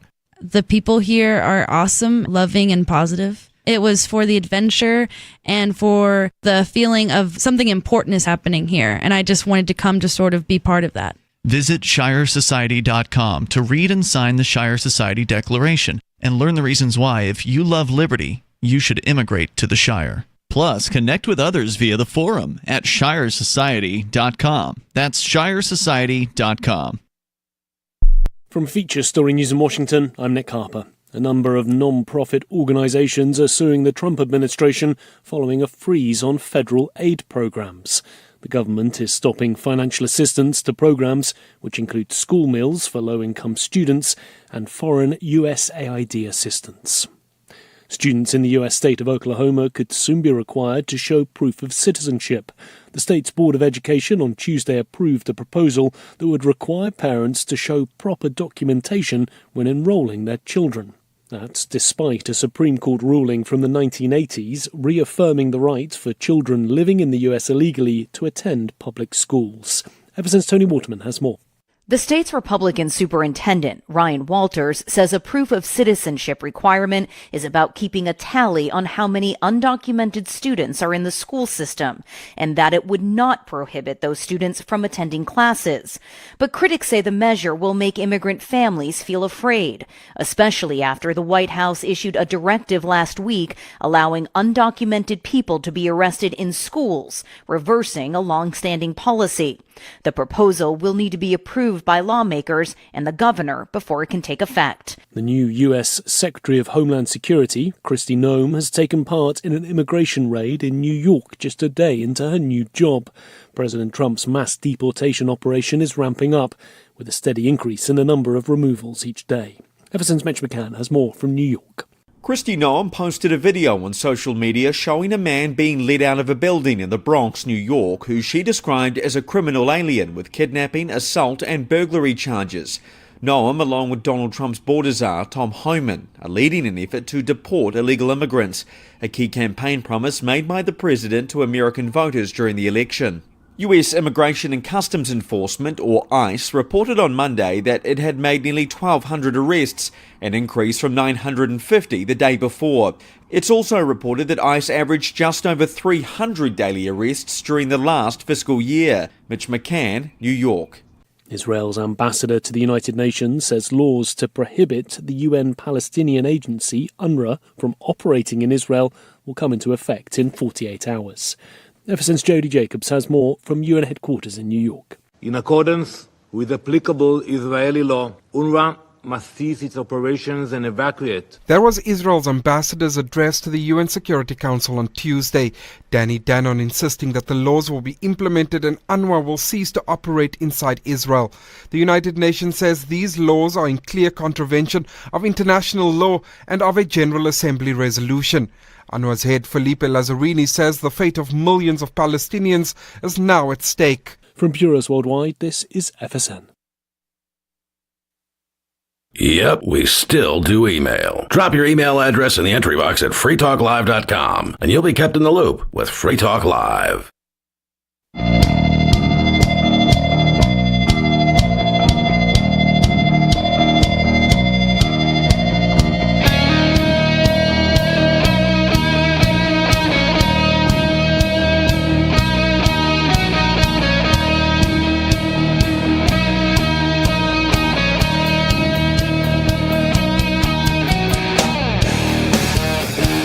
It's Free Talk Live. Talk radio that you control.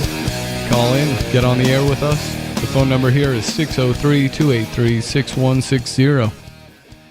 And I'd like to thank Lynette for being an amplifier with us here at Free Talk Live. That means that Lynette went to amps.freetalklive.com and signed up to support the show. AMPS stands for Advertise, Market, Promote, and Support. Thanks again to Lynette and everyone who supports us. Again, that's amps.freetalklive.com if you'd like to check out the perks and benefits of becoming an amplifier. In the studio tonight, it's Stu, Riley, and Richie Rich. And we're going to go right to the phones where we've got Kadu calling from Connecticut. What's on your mind, Kadu? Hey, have you guys checked out the Department of Girlfriend Efficiency app? No. No, what is this? Is that a real thing for the incels? It's fantastic. There's all kinds of girlfriends to choose from. Okay. And although, which one did you pick? Well, I'm still scrolling through, checking out the options, but I'm upset. You're not a power swiper? They don't. Not really. They don't have one yet who is okay with the Dorito crumbs on the bed, but I'm hoping that it'll show up soon. Is that like a checkbox in the fetish section? Yeah. Must be okay with Dorito crumbs. Another great. Give her the old orange fingers.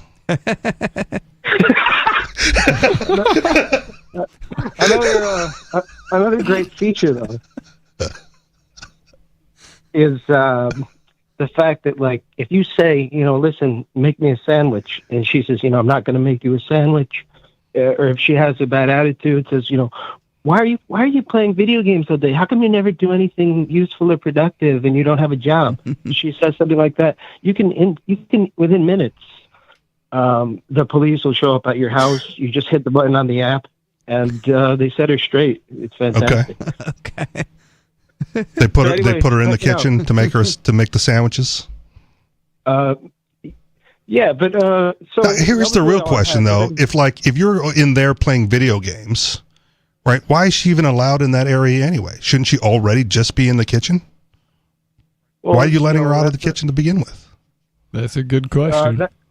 That's another thing, but the good thing about the government is that I'm sure if you contacted them with this problem about the app, they're very quick to make these updates, and so that should be solved very soon if you call in. Anyway, everybody check it out. Go to the Apple App Store, Department of Girlfriend Efficiency. Department of Girlfriend. Okay, so is only iPhone, not Android?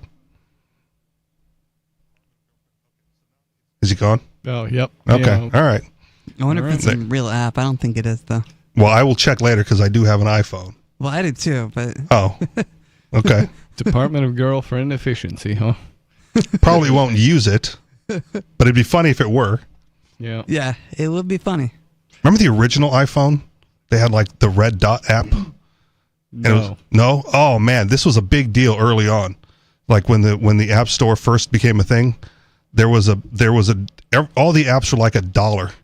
And this dude made his app like $1,000, and it was like, I am rich type of an app. And all it did was put like a red icon on your phone.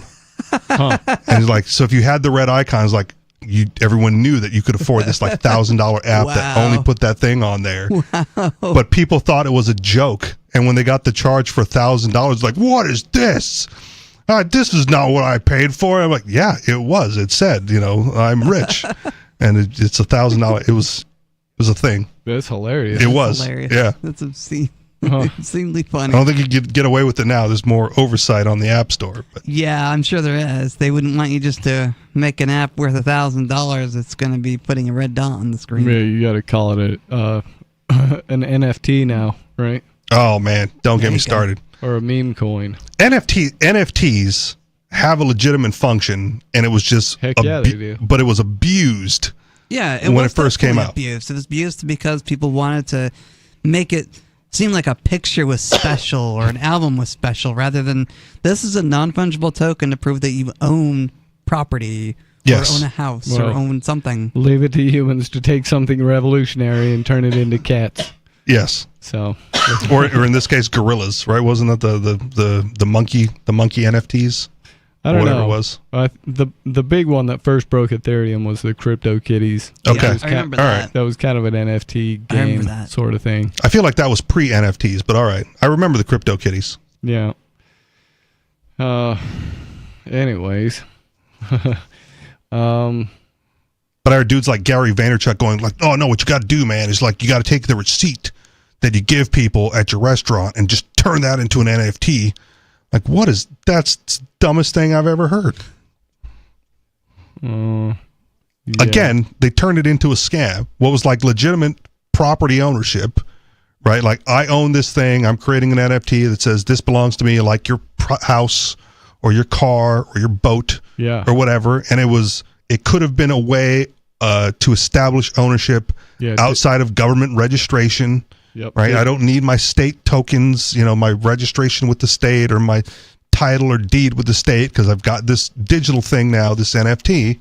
Right. No, and then they ruined it. To the DMV to have a title reassigned. Right. It just gets transfer reassigned when you send it to somebody else's wallet. Exactly. Yep. I've got a story here from NPR. Trump's executive orders on immigration lay the blueprint for the next 4 years. The Trump administration series of sweeping actions this week is a crackdown on illegal immigration, one of President's campaign promises. President Trump is sending 1,500 active duty troops to the border and ending Biden-era border and asylum policies. Not all of his executive orders will have immediate effects, but immigration experts say that taken together, they lay out a blueprint for how Trump aims to dramatically transform enforcement at the border and beyond. This is another weird one where libertarians are divided for some odd reason. Yeah, because it's double contradictive. Well,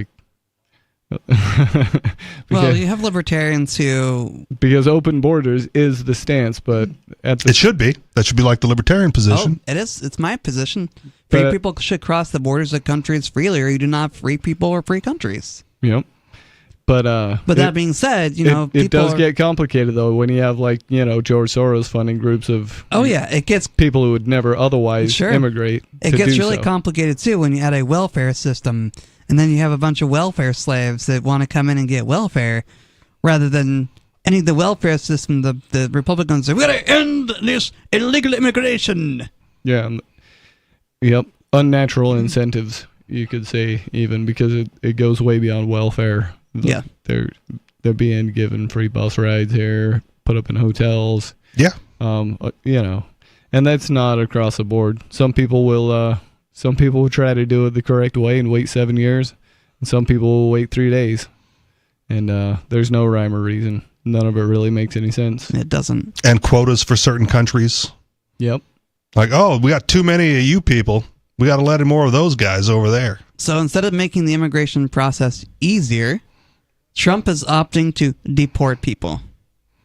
Someone brought up an interesting thing, if Biden really cared about all the immigrants that were already here illegally, why not issue that blanket pardon at the 11th hour before, you got his whole family out of there. He got Fauci off the hook, right? Pardon to all immigrants who were here, between the years, yada, yada, yada, and this date, you are now legal. Congratulations. You're now citizens. Get a job. Yep. On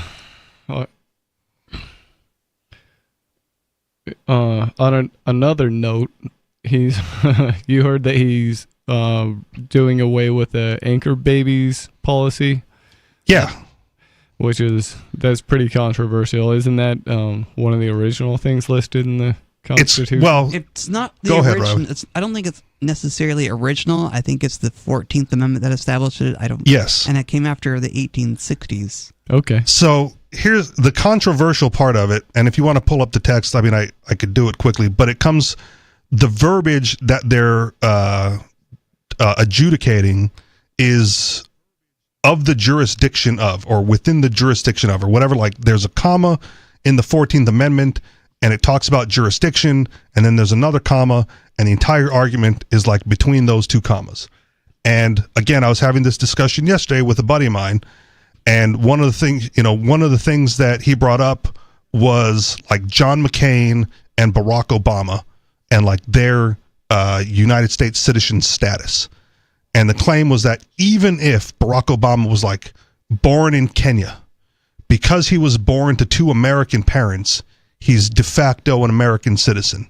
And even though John McCain was born on a naval base outside of the country or whatever base he happened to be born on, because he was born of American parents, that makes him an American. I go, okay, if that's the established line, right, then you have to use that when it comes to Mexicans. Yeah. Right. If the Mexican mom and the Mexican dad is of Mexican descent, it does not matter where they delivered that baby.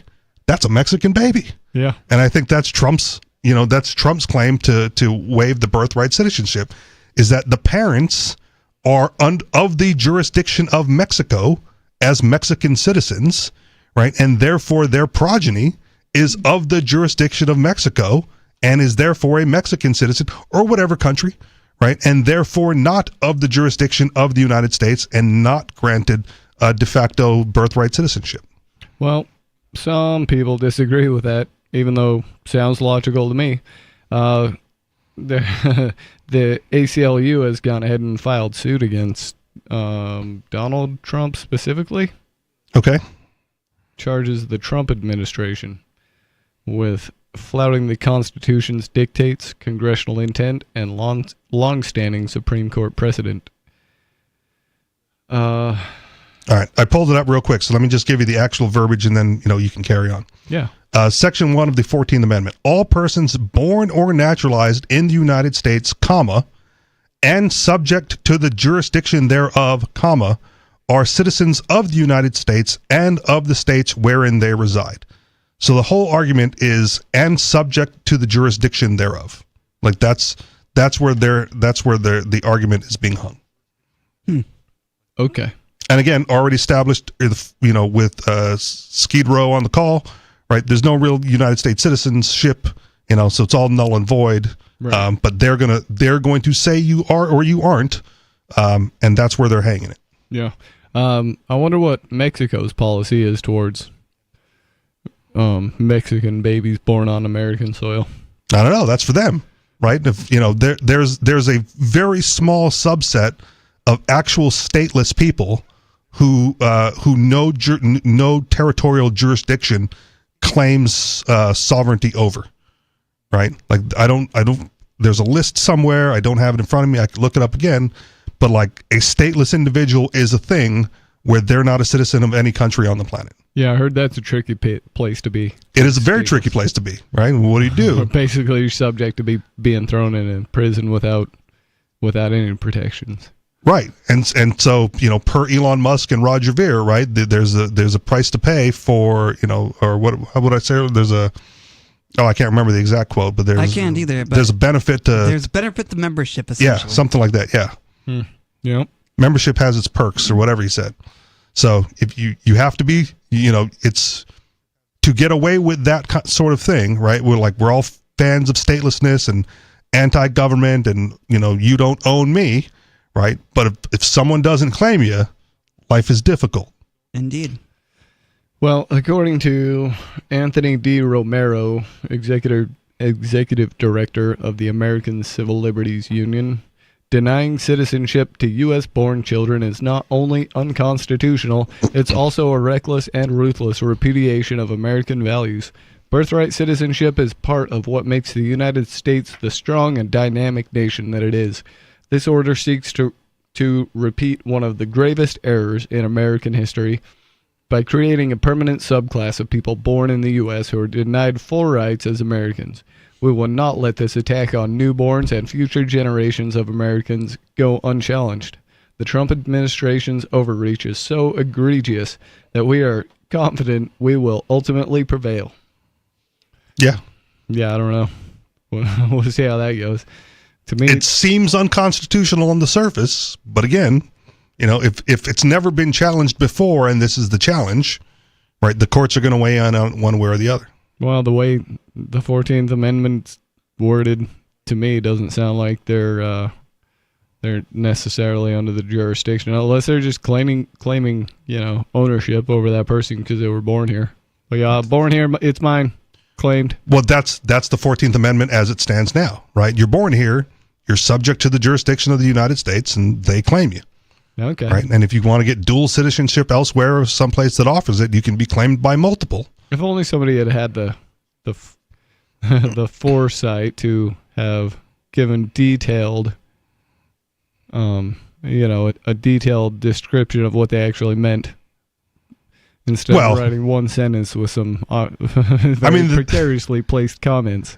I think commas. It's my understanding that when the founding documents were written, the average intelligence was a little bit higher, and they assumed that people would maintain a level of common sense where they didn't have to, specify everything. Oh, they didn't know. They didn't know how dumb we would be. They didn't know John Dewey was coming down the pike. Right. I mean, like the Second Amendment, right? That's a big one, right? Yeah. Shall not be infringed is pretty darn clear. Oh, pretty darn clear. And you should not need to elaborate further. Shouldn't. And yet here we are. All kinds of infringement. Yep, indeed. I've got a headline here. I don't know. It ties in, so I don't know if you want to finish, and then, I'll read this one. But this is from the Mises Institute, and it says birthright citizenship isn't real. So it also, goes into a little bit of detail of what's going on there. And I think everybody kind of understands the argument for it is real. So let's get into this one. Okay. I'll just start at the top so I don't have to fumble my way through where it's valid here. Donald Trump yesterday issued a new executive order declaring the so-called birthright citizenship does not apply to the children of foreign nationals residing illegally within the United States. The order reads in part, it is the policy of the United States that no department or agency of the United States government shall issue documents recognizing United States citizenship or accepting documents issued by state, local, or other governments or authorities purporting to recognize United States citizenship to persons, one, when that person's mother was unlawfully present in the United States and the person's father was not a United States citizen or lawfully permanent resident at the time of said person's birth, or two, when that person's mother's presence in the United States was lawful but temporary and the person's father was not a United States citizen or lawful permanent resident at the time of said person's birth. There is a common misconception. This is back into the article, not the quoted part of the thing.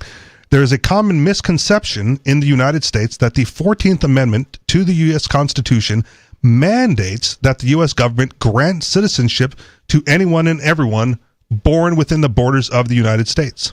The misconception is largely due to the fact that for several decades, U.S. courts and technocrats have conspired to redefine the original meaning of the amendment and thus apply it to every child of every tourist and foreign national who happens to be born on this side of the U.S. border. Some have even attempted to define access to birthright citizenship as some sort of natural right. This is a common tactic among some libertarians who have twisted the idea of property rights to extend the idea of a right to the governmental administrative act known as naturalization. And that's another thing I'll interject real quick. Immigration doesn't appear in the Constitution. Naturalization does. So when they talk about immigrants, it's not even a purview of the federal government. Naturalization is. Back to the article. Even when looking at the issue strictly in terms of procedural legal rights, however, it is clear that the current definition of birthright citizenship is in conflict with the law as originally intended and interpreted. To understand the central point of contention, let's note that the text of the 14th Amendment itself, which states that citizenship shall be extended to all persons born or naturalized in the United States and subject to the jurisdiction thereof. Note that there are two qualifying phrases here. The person in question must be both born or naturalized in the United States and subject to the jurisdiction thereof. It's the second qualification that remains a matter of debate, and this is kind of what I was getting into earlier. It's that little clause right in the middle there. What does it mean to be subject to the jurisdiction of the United States? This issue is explained by legal scholar Hans Spakovsky, who notes that advocates of granting birthright citizenship to anyone born in the United States, quote, erroneously believe that anyone present in the United States has subjected himself to the jurisdiction of the United States, which would extend citizenship to the children of tourists, diplomats, and illegal aliens alike. But that is not what the qualifying phrase means. Its original meaning refers to the political allegiance of an individual and the jurisdiction that a foreign government has over that individual. The fact that a tourist or illegal alien is subject to our laws and courts if they violate our laws does not place them within the political jurisdiction of the United States as the phrase was defined by the framers of the 14th Amendment. This amendment's language was derived from the 1866 Civil Rights Act, which provided that all persons born in the United States and not subject to any foreign power would be considered citizens. Senator Lyman Trumbull, a key figure in the adoption of the 14th Amendment, said that, quote, subject to the jurisdiction of the United States included not owing allegiance to any other country. And that's the paraphrase in there, back to the Outside article. The court themselves have historically recognized this distinction, noting that the whole purpose of the 14th Amendment was to grant citizenship to former slaves who obviously were not connected to any other country or sovereignty. In the slaughterhouse cases, the court ruled, quote, that the 14th Amendment's main purpose was to establish the citizenship of the Negro can admit of no doubt. The phrase subject to its jurisdiction was intended to exclude from its operation children of ministers, consuls, and citizens of subjects of foreign states born within the United States, unquote. This was further confirmed by the court in 1884 in Elk v. Wilkins, when the court stated that the idea of birthright citizenship did not apply to Native American tribes, which were nonetheless within the borders of the United States. Quote, the 14th Amendment contemplates two sources of citizenship and two sources only, birth and naturalization. The person declared to be a citizen are all persons born or naturalized in the United States and subject to the jurisdiction thereof. The evident meaning of these last words is not merely subject in some respect or degree to the jurisdiction of the United States, but completely subject to their political jurisdiction and owing them direct and immediate allegiance. Again, back to our definition of citizenship earlier. And the words relate to this time of birth in one case as they do to the time of naturalization in the other. Persons not thus subject to the jurisdiction of the United States at the time of birth cannot become so afterwards except by being naturalized, either individually as by proceeding under the Naturalization Act or collectively as by the force of a treaty by which foreign territory is acquired. Indians born within the territorial limits of the United States, members of and owing immediate allegiance to one of the Indian tribes, an alien though dependent power, although in a geographical sense born in the United States, are no more born in the United States and subject to the jurisdiction thereof within the meaning of the first section of the 14th Amendment, than the children of subjects of any foreign government born within the domain of that government, or the children born within the United States of ambassadors or of public ministers of foreign nations. In short, the court recognized that the tribal lands were within the legal jurisdiction of the United States, but this did not mean that everyone born within these borders were automatically granted citizenship. Those tribal members believed to be subjects of foreign tribal governments were therefore not subject to the jurisdiction of the United States and in a way that conferred automatic citizenship. And again, it goes on. Okay. What do you think about birthright citizenship? Give us a call, 603-283-6160. It's Free Talk Live.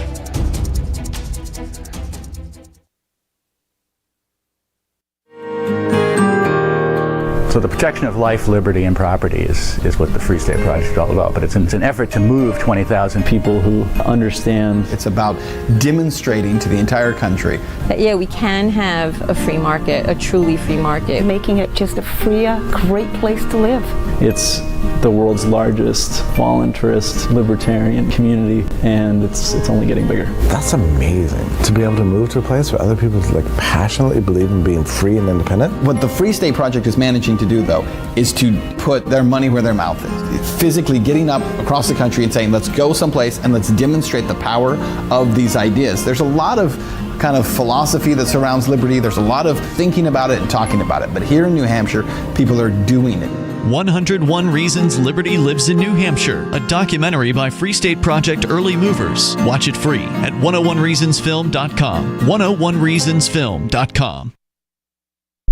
There are basically two types of advertising, direct response and branding. Radio's great for direct response with its low cost to listener ratio, but audio can't be beat for branding, which is a longer term endeavor. You want to be the first thing that someone thinks of when they think about your product or service.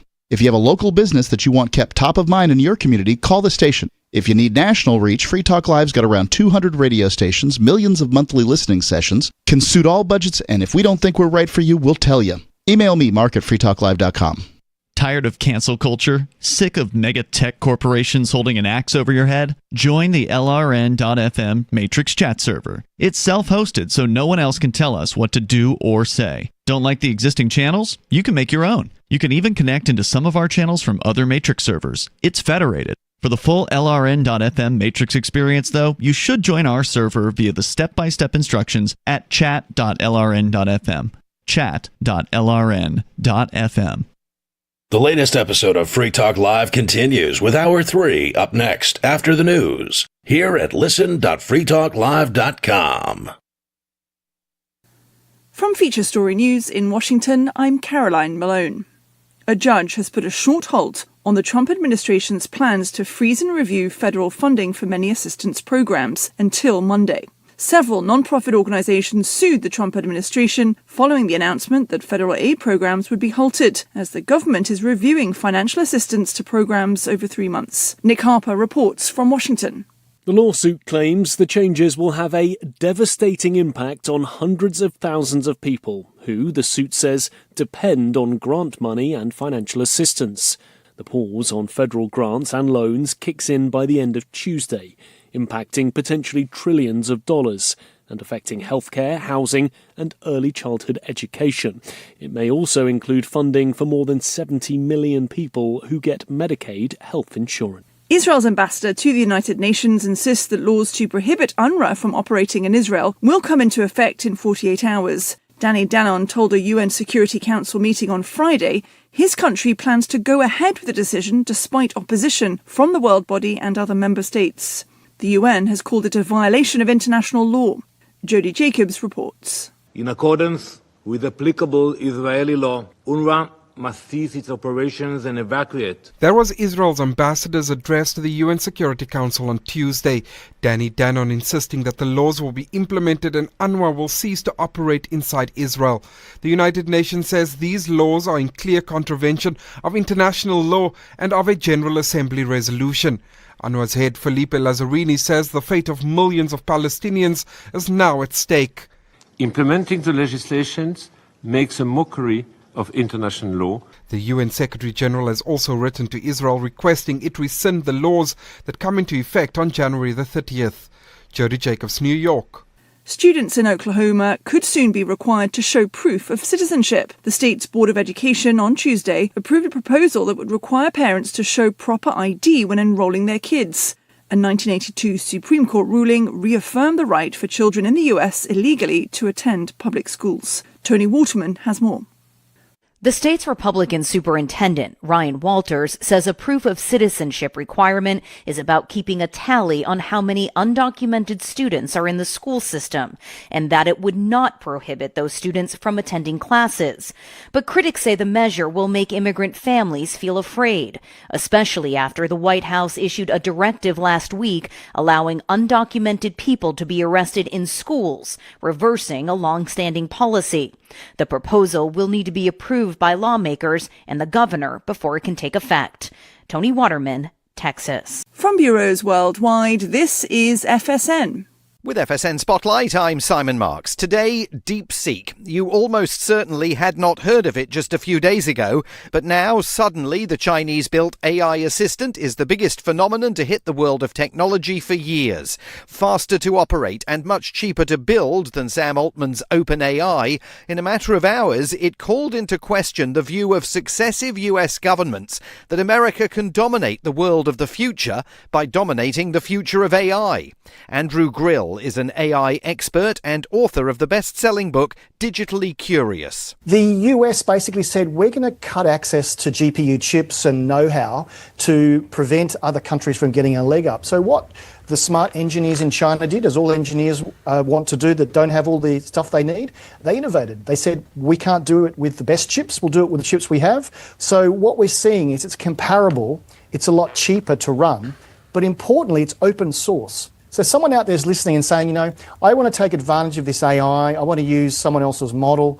what we're going to see is the prices are going to come down and more companies are going to actually investigate whether AI is useful for their business. The chipmaker Nvidia shared nearly $600 billion in value on Monday, the biggest market loss in history, as news of DeepSeek's launch spread. And DeepSeek is causing deep angst among tech giants and the Trump administration as they assess what it means for the future of the US economy. With FSN Spotlight, I'm Simon Marks. And the main news again. A judge has put a halt on the Trump administration's plans to freeze and review federal funding for many assistance programs. The United Nations has called Israel's plans to stop work by UN agencies assisting Palestinians within 48 hours a violation of international law. And students in Oklahoma may soon have to show proof of citizenship. The State Board of Education has plans for parents to show ID when enrolling their kids. And that's the latest from Feature Story News. Caroline Malone reporting. This is the Onion Week in Review. Citing his erratic social behavior, nondescript occupation, and habit of accidentally walking off piers while pretending to read newspapers, acquaintances of 37-year-old Jeff Walther suspect he may be a bumbling spy. Residents of Worcester, Massachusetts are kind of hoping a Panera Bread will show up and plow over an obnoxious neighborhood bakery. Locals have said that the soulless restaurant chain, with its simple, impersonal experience, would be just the thing to help run the precious mom-and-pop establishment out of business. Callahan's is really lovely and all, but it would be such a relief to have some college-aged kid take my order without making eye contact. I just need a cup of coffee. You know, we're not friends. A follow-up survey of Worcester residents confirmed that 72% of patrons would rather be alerted of an order by a vibrating pager than a kind-faced woman who calls everybody sweetheart. In other news, feds break up a brutal Las Vegas man-fighting ring. A Christmas card ominously makes no mention of the twins. And the Boy Scouts celebrate 100 years of preparing teens for not having cool friends. This is the Onion News Network. Got Telegram? You can follow our channel there and discuss show prep with other listeners at telegram.freetalklive.com.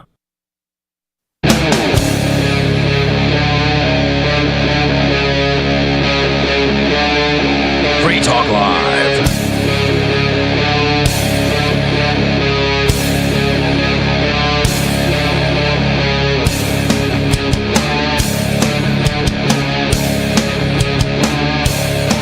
It's Free Talk Live. This is talk radio that you control.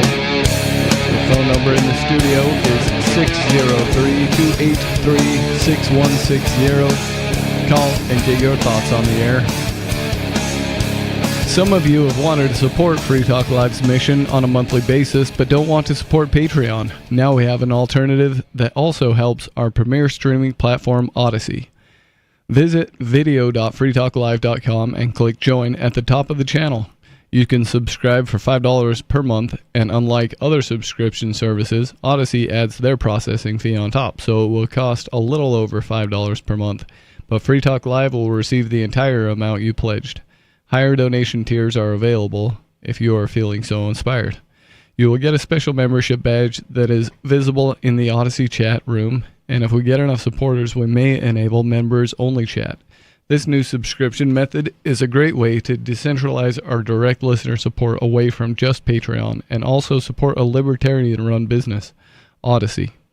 Please visit video.freetalklive.com and click join to subscribe to our Odyssey channel and help support spreading our message around the planet. Visit video.freetalklive.com and click join today. In the studio tonight is Stu, Riley, and Richie Rich. And we were talking about birthright citizenship isn't real. Yep. So we were into the article, and I know it's wordy, and there's only a little bit left to go, so we might as well bang it out here. So I just want to recap for the listeners that Please. are just tuning in. So this article that Richie Rich is reading essentially says that birthright citizenship is not the way we understand it today, where anyone who crosses the border and has a child is automatically a citizen. Essentially what this is saying is that there's a small bit of a process, I'm guessing, that citizenship was determined, and it wasn't determined it was determined by whether the person had an allegiance to another country, right? Well, and the 14th Amendment establishment was to establish the citizenship of freed slaves. Okay. And specifically excludes Native Americans. Yeah. Right. So if Native Americans are like within the border of the United States, but not United States citizens, right, then just being within the territorial border isn't enough. There has to be more. So that's there was a lot of words to get like those two main points out, and then here we go. Congress further reinforced the court's interpretation by adopting new legislation granting citizenship to all tribal members in 1924. Had the 14th Amendment really granted automatic citizenship to everyone born within the borders of the United States, no such legislation would have been necessary. In the year 2024, however, advocates of the new and novel interpretation of birthright citizenship insists that the child of foreign nationals automatically become a citizen of the United States based entirely on the location of birth. This is a rather odd way of doing things. In historical practice, nearly everywhere, citizenship depends largely on the citizenship of parents or on the parents' place of birth, and not on the place where the parents happen to temporarily reside when the child is born. Thus, historically and globally, the child of foreign nationals is himself a foreign national. This is true, for instance, of children born to American nationals overseas. And that's kind of the example I gave with like Barack Obama and John McCain earlier, right? And born overseas, allegedly, right? Maybe the Hawaii birth certificate. But even then, Hawaii wasn't a state. Only in the United States does there appear to be widespread confusion about this. Of course, some libertarians or classical liberal readers might argue that such legal precedents are meaningless and that everyone deserves the legal right of citizenship. How citizenship is any sort of natural right or property right, however, remains a mystery. Has the child somehow homesteaded his citizenship? Obviously not. Has the child entered into a contract with a legitimate property owner to acquire the property of citizenship? To ask these questions is to see the absurdity of them. On the other hand, it is important to note that a lack of citizenship in any particular place does not negate anyone's property rights. Real property rights, what Rothbard called universal rights, exist regardless of one's citizenship, where he lives, or where he happens to have been born. And that's the end of the article. Okay. Yeah, that sounds pretty logical to me, that just because you were born on the chunk of the land that some government claims jurisdiction over doesn't mean you're a citizen thereof. So Trump is right. Yep, I'd say Trump is right on this one. Riley, pro-Trump on this one? I'll have to think about it. I'm not a huge fan of Trump, to be honest. Neither am I. I'm not a huge fan. I don't like deporting a whole bunch of immigrants. I don't either. I think it's a stupid idea. I think it's a terrible idea. But if we're going to look at the original definition of how birthright citizenship was handled, maybe Trump is right about this. All right. And maybe he should challenge it and see what comes of it. But the lower courts have already said, like, it's clearly anti-constitutional. It has never been more clearly anti-constitutional. What is this man thinking? Well, we'll see what happens. We'll see. Guess we'll see what the higher courts say. Talking about Trump and his attack on migrants, as some people might call it. Some people are very upset about this. I've got an article headline here from Reuters. Trump imposes tariffs sanctions on Colombia after it refuses deportation flights. Yeah. Like, we're sending them home, and they're like, yeah, we don't want them. Yep. What do you do with those people? Like, where are they citizens of now? Yeah. So let's get into this story. It says President Donald Trump said that would be today he will impose sweeping retaliatory measures on Colombia, including tariffs and sanctions, after the South American country turned away 2 U.S. military aircraft with migrants being deported as part of the new U.S. administration's immigration crackdown. Colombia, the third largest U.S. trading partner in Latin America, swiftly responded, threatening a 50% tariff on U.S. goods. The country's leftist president, Gustavo Petro, later posted on X that he directed his trade minister to increase tariffs on U.S. imports by 25%. Which hurts his citizens. Yep. Yeah, that's right. Like if Trump's imposed tariffs hurt American citizens as far as what we have to pay, imposing tariffs on American goods entering in Colombia hurts more Colombian citizens. Indeed. So they're both going like, I'm going to get you by hurting their own people. Yeah. It's just absurd. Putting a tariff on foreign goods is kind of like putting sanctions on yourself. Yeah, it really is. And people, I mean, the left are all about pointing this logic out now, but when Biden was doing it, they were like, we don't really care. I guess in Trump's defense, you would say that he's not using it as a moneymaker. He's using it as a bargaining chip. Yeah. I've already covered that. He's on record as saying that. But if the other guy doesn't back down, right, like you're trying to put enough pressure so the other guy backs down, or you calls your bluff or whatever. But if it results in like increased escalation and nobody's willing to back down, right? Like we know Trump's personality type. Yep. He's not going to back down. No. Right. And so if this leader Gustavo of Colombia is just as egocentric and headstrong as Trump, and he refuses to back down, then the bargaining chip is a wash, and it's just going to escalate into bad things on both sides forever, or at least 4 years until we get another crack at a presidency. Well, we might find out what that looks like. Colombia is the second Latin American nation to refuse U.S. military deportation flights. Trump's punitive action demonstrated his more muscular U.S. foreign policy and his renewed willingness to force countries to bend to his will. See? He's an egotistical strongman. Trump wrote on Truth Social that Petro's refusal to accept the flights jeopardized U.S. national security.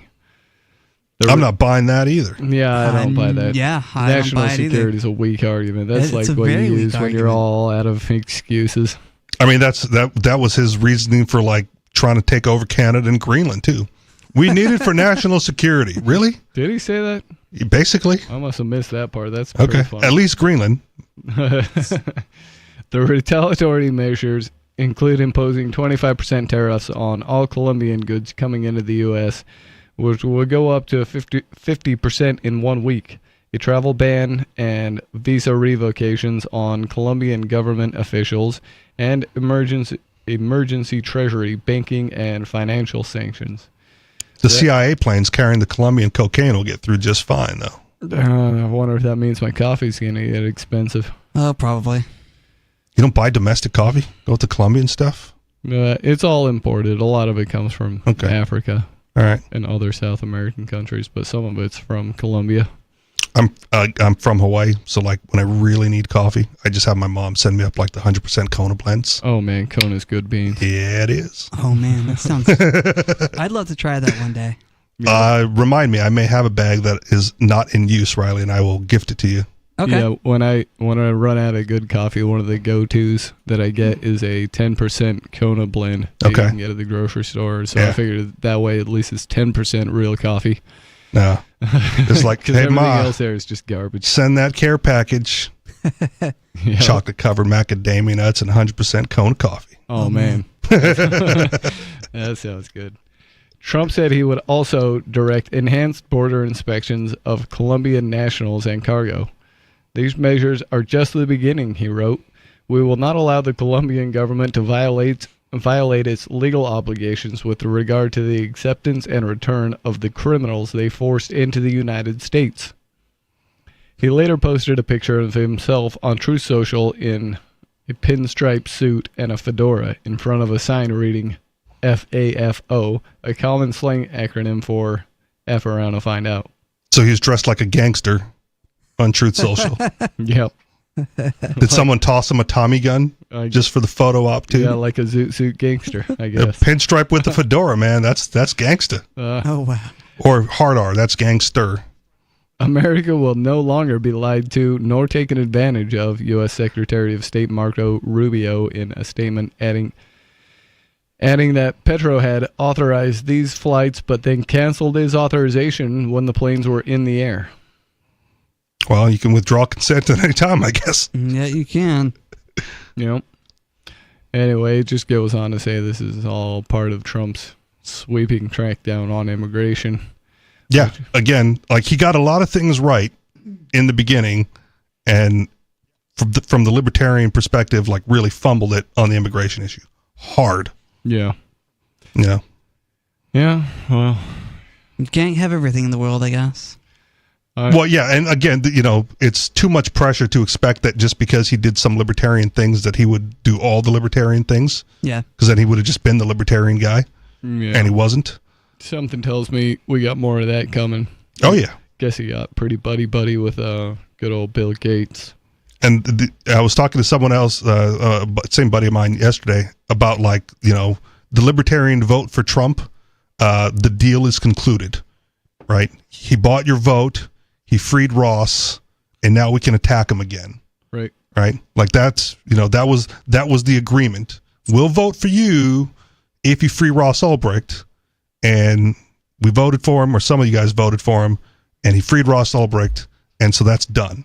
Now we can go back on the offensive of calling him a moron and a strong man and all the other nefarious things that he is for all the bad stuff that he does wrong. Well, I was going to do so regardless of whether he freed Ross or not. Well, good for you, but some libertarians may feel like they still owe him some allegiance because he freed Ross. I mean, I understand that perspective, but I don't owe this man any allegiance. He's a tyrant. Yes. Nope. He might get a bit of admiration if he does something as drastic as ending the Federal Reserve. Sure. Or compulsory education. Either one of those. Well, he's not going to end compulsory education. This is another thing, right? He's just going to send it back to the states where it should be based on their constitution. Yeah. Well, if he ends it at a federal level. Yeah. That's one step. Yeah, but the states, the states aren't going to be like, "Oh, no federal schools. I guess we're not going to provide public schools." Like they still want it. Oh yeah, they'll just be more responsible for it. People wouldn't know what to do without compulsory education. Right. It's not going away. It's just not going to be, at the federal level. Government-sponsored daytime babysitting. Yep. Yeah. Yep. Good old indoctrination camp. I think that's what Mark called it, right? Middle-class babysitting. Middle-class daycare babysitters. There you go. Yep, that's about right. But if he does it, right, well, golf clap, like, good, shut it down, give it back to the states. The shrinking the government, good, expanding the government, bad. So when he does stuff that shrinks it or returns it to the states, good, praise, golf clap here and there. And then when he does something dumb, like still go on the attack. Give him a couple snaps. Give him the snaps, okay. Jazz fingers? Yeah. All right. Good job, Trump. But we'll see. We will. We will see. So, Riley brought a story he wanted to talk about where the Air Force removed course material about women and black pilots. The Tuskegee Airmen? Yep. Yep, that's right. And this story is by CBS News. A reputable news source. Thank you, Ryan. Lesson plans that include videos of the Tuskegee Airmen, groundbreaking black pilots known for their service during World War II, and the Women Air Force Service Pilots, or WASPs, the female World War II pilots who were vital in ferrying warplanes for the military, have been temporarily removed from the U.S. Air Force curriculum, U.S. Air Force officials say. The lesson plans for basic training that have to do with diversity are under review to determine if they comply with an executive order from President Trump that aims to end diversity, equity, and inclusion programs within the federal government. Oh man, see, and this is unfortunately why you need DEI to begin with in a lot of cases. Yeah. Right. Like I'm one of the few people on, as a show host that's like, I'm fine if companies choose to do DEI because the alternative has been so bad for so long, right? And now you go like, well, we're getting rid of diversity, equity, and inclusion, and you're wiping out history. You're wiping out valid history of women and black folks in the military doing, good things in their perspective, right? And go like, well, if we didn't have this DEI, then we'd only talk about the white folks, and this is proof. Right? As soon as they waive the DEI requirements, like, well, let's just get rid of all the women and black folks. Oh, that assumes, though, that this got put into the curriculum as part of DEI. No, but it proves why DEI is necessary, because when you remove DEI, they're trying to remove it from the curriculum. Huh. An Air Force official told CBS News immediate steps were taken to remove curriculum that is now under review to ensure compliance with executive orders issued by the president. Historical videos were interwoven into U.S. Air Force and Space Force curriculum and were not the direct focus of course removal actions. Additional details on curriculum updates will be provided when they're available. In a statement to CBS News on Sunday, Lieutenant General Brian S. Robinson, Air Education and Training Commander, said the block that included videos is being revised because it included DEI material and emphasized that no curriculum or content highlighting the honor and valor of the Tuskegee Airmen or women Air Force service pilots has been removed from basic military training. He said the revision, which would adjust the curriculum to align with the President DEI executive action, began on January 23rd, and that no airmen or guardians will miss this block of instruction. So it is or is not being removed? Because it sounded there like they're still leaving it in for now while it's under review. That is what it sounds like, right? It sure sounds that way. But it's hard to tell because, I don't know. It's also not a DEI issue, right? It's a historical fact. Right. But again, it highlights, the necessity of DEI in some cases where they try to whitewash historical facts, and what what those folks claim about, the whitewashing and the patriarchy and all that from the history books, right? Like it's there, it happened. We should talk about it. Yep.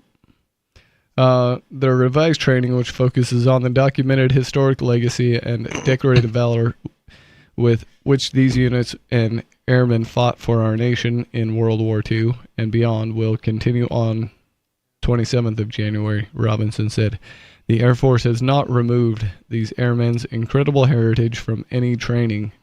Their personal examples of service, sacrifice, and combat effectiveness are illustrative of the core values, character, and warrior ethos necessary to be an airman and guardian. The problem may not be with the historical videos themselves, but that they were used in Air Force basic military training DEI coursework. However, the lack of clearer guidance has sent the Air Force and other agencies scrambling to take the broadest approach to what content is removed to make sure they are in compliance. Among the many executive orders since his January 20th inauguration, Mr. Trump took aim at rooting out diversity, equity, and inclusion, or DEI programs within the federal government. This is also one of the cases I made before, right, of why it may be important for some organizations to have DEI in place, and that's to secure an opportunity for the future, right? If you want women and minorities to apply for certain positions, and because maybe they'll be the best at them, right, then they have to see a path to it. And if you remove like the women and the minority presence, right, in those fields, then they don't see a path to it and they won't even try. And then you may not be getting the best candidates you have. You'll get the best candidates now, but you won't in the future.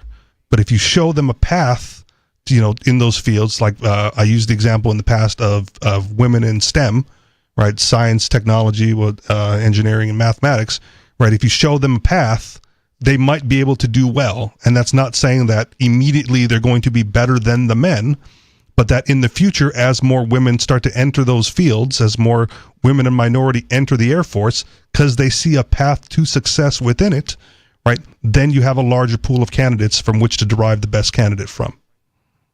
I don't know if that really holds up. To me, that it's just tweaking an incentive. Is artificially creating an incentive.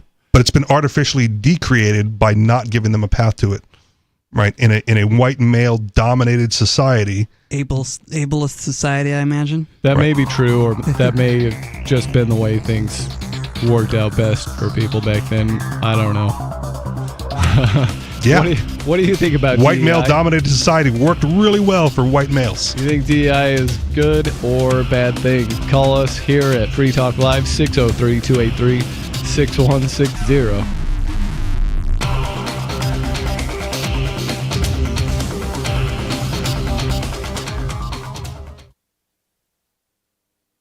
If you're looking for work, you know what I mean by elevator speech. It's the short version, saying just enough to make the listener want to listen more.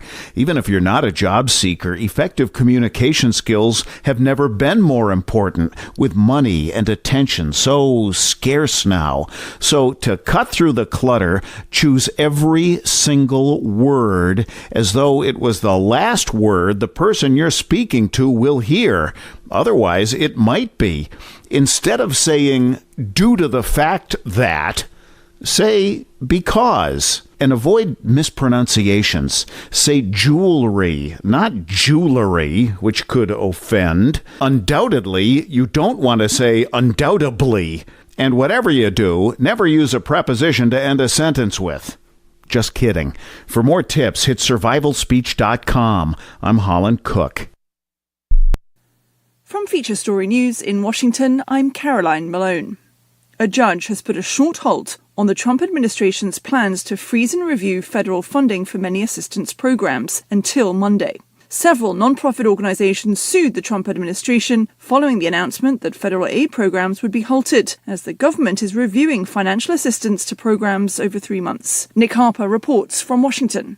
The lawsuit claims the changes will have a devastating impact on hundreds of thousands of people who, the suit says, depend on grant money and financial assistance. The pause on federal grants and loans kicks in by the end of Tuesday, impacting potentially trillions of dollars and affecting healthcare, housing and early childhood education. It may also include funding for more than 70 million people who get Medicaid health insurance. I'm Nick Harper in Washington. Israel's ambassador to the United Nations insists that laws to prohibit UNRWA from operating in Israel will come into effect in 48 hours. Danny Danon told a UN Security Council meeting on Friday his country plans to go ahead with the decision despite opposition from the world body and other member states. The UN has called it a violation of international law. Jody Jacobs reports. In accordance with applicable Israeli law, UNRWA must cease its operations and evacuate. That was Israel's ambassador's address to the UN Security Council on Tuesday. Danny Danon insisting that the laws will be implemented and UNRWA will cease to operate inside Israel. The United Nations says these laws are in clear contravention of international law and of a General Assembly resolution. UNRWA's head Felipe Lazzarini says the fate of millions of Palestinians is now at stake. Implementing the legislations makes a mockery of international law. The UN Secretary General has also written to Israel requesting it rescind the laws that come into effect on January the 30th. Jody Jacobs, New York. Students in Oklahoma could soon be required to show proof of citizenship. The state's Board of Education on Tuesday approved a proposal that would require parents to show proper ID when enrolling their kids. A 1982 Supreme Court ruling reaffirmed the right for children in the U.S. illegally to attend public schools. Tony Waterman has more. The state's Republican superintendent, Ryan Walters, says a proof of citizenship requirement is about keeping a tally on how many undocumented students are in the school system, and that it would not prohibit those students from attending classes. But critics say the measure will make immigrant families feel afraid, especially after the White House issued a directive last week allowing undocumented people to be arrested in schools, reversing a long-standing policy. The proposal will need to be approved by lawmakers and the governor before it can take effect.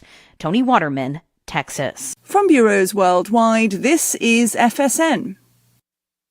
Our Matrix server is about as free as internet chat can be. Join the existing rooms or create your own at chat.freetalklive.com.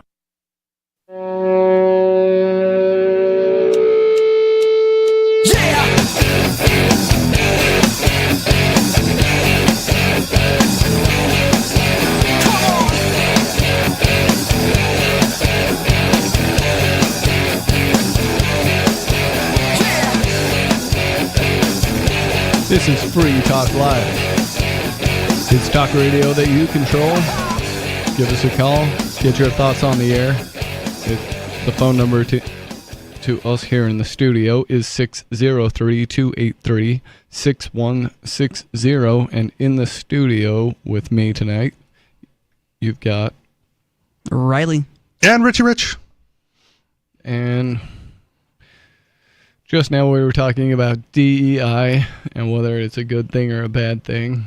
And we covered a lot tonight. DEI, citizenship. Yeah, we definitely covered a lot. Pardons. Yeah, preemptive pardons, Ross Ulbricht's pardon. And I think the update to the story we had was that, the trainings are now including the history that was removed. Yeah. Yeah, it looks like they went ahead and removed it for review and then put it right back in. They saw the error of their ways. Yeah. Whoops. DEI is here to stay.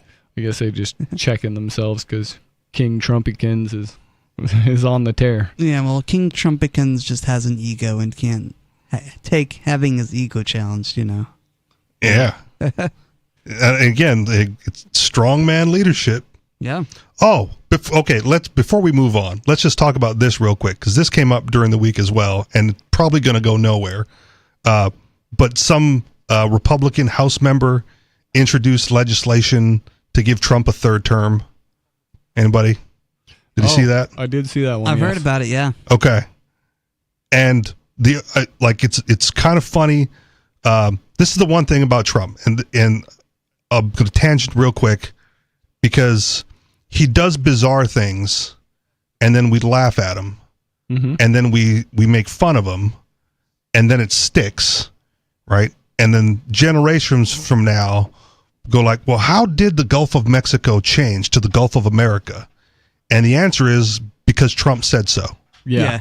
Right? Like that's it. He said it, and then he started putting it in documents, and we're going to make fun of those documents, and eventually we're just going to start satirically calling it the Gulf of America, and some kid's going to hear it, and they're just going to repeat it, and then our grandkids will just know it as the Gulf of America. Yep. So it's dangerous territory to make fun of this stuff. And then when it's far enough removed, somebody will write a history book that says, there was some great event that happened. But the great event was he just wrote it down on a document once, and we just used it from there. That's right. We saw how it happened. It was just right. Trump just trolling the world. Right. So when the thing comes up with they're going to introduce legislation for him to be authorized to serve a third term, I was like, okay, we can make fun of that because will it pass? Probably not. But what if it does? I'd give it at least a 40%. Okay.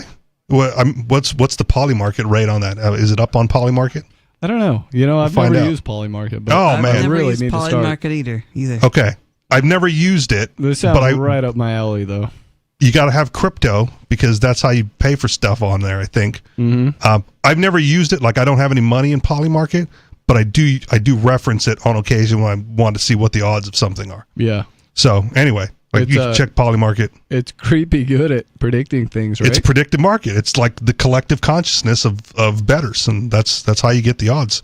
Yeah. Anywho, so if they introduce it, the only way this is my satirical take on this, the only way I can see that the Democrats jump on board and have this thing passed is we'll finally get the showdown between Donald Trump and Barack Obama. Because if Trump's eligible for a third term, so is Obama. So is Obama. Yeah. And if anybody can beat him, besides Joe Biden in a fair fight. Yeah, that's a good point. I think you bring Barack Obama out of retirement. You put him head to head against Trump. He was the one who was making fun of Trump initially when Trump said he was going to run. Yeah. And this is what we got. Yeah. So yeah, we'll see. If we can get the Democrats on board with allowing the third term just to get Barack Obama versus Donald Trump for the third term showdown, I'm all for that. Okay. That sounds like a fun show. Right. But again, if they do it, it's going to open up third terms across the board and then fourth terms, and it'll be a mess. And it'll be because the history book will say, well, back in 2025, this one guy, right, introduced the legislation, and that's all it took. It was unanimously passed or bipartisan support, and that's how we ended up where we're at. To answer your question, the Polymarket odds on will Trump repeal presidential term limits is at 5%. Okay, so if you think it's 40%, it's a good time to get in. Yeah, because even if it goes up, you can get out. You can get out and still make some money on it if it goes up. Yeah, we'll see. But again, Polymarket doesn't think it's going to happen. But now that they know that this will bring Barack Obama out of retirement, let's see if we can bump that number up. Yeah, it's got action. There's 100,000 in volume today. There you go. So we'll see. All right. Moving on. That's all I had on that. Riley, are elephants people? Do elephants have rights? That's a really good question. So, I don't know if an elephant is a person, but they can paint. Okay, but how does it make them a person? I don't know. I'm just asking. How do we determine if someone or something has rights, though? And what is a right? Even deeper question. I don't know if we want to get into that. But elephant, not a person, because not a human, right? And we can at least say that subsets, different species. Yeah, I would say not a person. Not a person. Okay, not a person. Is this something that we have to adjudicate in court though, or is our opinion enough to suffice? Well, I don't know, because there are conflicting definitions of person. Yeah. Right? Okay. The corporate personhood. Colloquially, it's used as just human or average human. I don't know. Well, then good thing it went to the courts. Yeah. Elephants can't sue to leave the zoo. Court rules. So the courts have decided. The authorities in Colorado. Colorado's highest court on Tuesday ruled that 5 elderly elephants don't have legal standing to sue to leave a local zoo because they're not human. Wow. Who was petitioning this? Were the elephants like, no, please let us? Yeah, did they fill out their own paperwork? Right. Yeah. Did they call the lawyer's office? It was an animal rights group. An animal rights group had sought to have the African elephants Missy, Kimba, Lucy, Lulu, and Jumbo freed from Cheyenne Mountain Zoo and moved to an elephant sanctuary, citing a legal process known as habeas corpus that allows individuals in custody to challenge their detention or incarceration in court. Well, I think that's, I don't think they honor that anymore anyways. No, I'm pretty sure they don't. I mean, Lincoln suspended it during the the war between the states. Well, that's just because there was an emergency. Oh, wait, there's always 20-something emergencies. There's always emergencies. Going the government on at any given time. Power I'm pretty sure if you look at the history, no emergency has been repealed. And so for the last 200 years, the United States has been perpetually in a state of emergency of some kind. It wouldn't surprise me. Yeah, I read a thing about this, and it's there have been periods of time when it wasn't, but okay. But for all of modern history since the First World War, certainly, or more than 200 of the 250 years of existence has been under some sort of state of emergency. Yep. Okay. And my question would be okay, so these activists want these elephants freed, and they decide to sue on behalf of the elephants, as opposed to going to the holders of the elephants and going hey, is there any chance you can set them free? Or, hey, is there any chance that these elephants are for sale? Mm-hmm. Or, hey, let's make a deal. What's your price?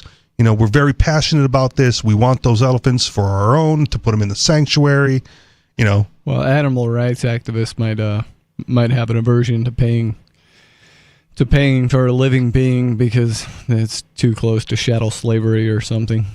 Yeah, but there are individuals out there that have bought chattel slaves, like real human beings, for the sole purpose of setting them free. Yep. And they don't question the cost. They just go I've got $50,000, and I agree with now you. one more person is free. Yeah, if I really wanted those elephants out of there, that's how I would approach it. It seems like the voluntary way to do it. Yep. The Colorado Supreme Court ruled 6-0 in favor of an earlier district court's decision, saying that from a legal standpoint, the question boils down to whether an elephant is a person. It bears noting that the narrow legal question before the court does not turn on our regard for these majestic animals generally, or these 5 elephants specifically. State Supreme Court Justice Maria Birkenkotter wrote in her ruling, but she added, because an elephant is not a person, the elephant here do not have standing to bring a habeas corpus claim under Colorado laws. Imagine that. Imagine having to hear that, go really? They appealed it to this level? Yeah. All right, I guess we'll decide whether an elephant's a person or not. Well, that's a good thing. Stamped for all time. Good thing we get text so that we can pay judges to do that. Exactly. To rule unanimously. Yep. Luckily, this is only state, and unless you're a citizen of Colorado, you've avoided this one. Yep. The Non-Human Rights Project, a U.S.-based animal advocacy organization, had submitted affidavits from 7 animal biologists in support of its case. So 7 biologists went, yeah, no, elephant's totally a person, dude. Like, we got you. What? Right? I mean, to be fair, there's a history of scientists in this country that are for sale, and will say whatever you want them to for the right price. 7 animal biologists submitted affidavits in support of its case. They explained that the elephants share numerous cognitive capacities with humans, including self-awareness, empathy, and the ability to learn and communicate.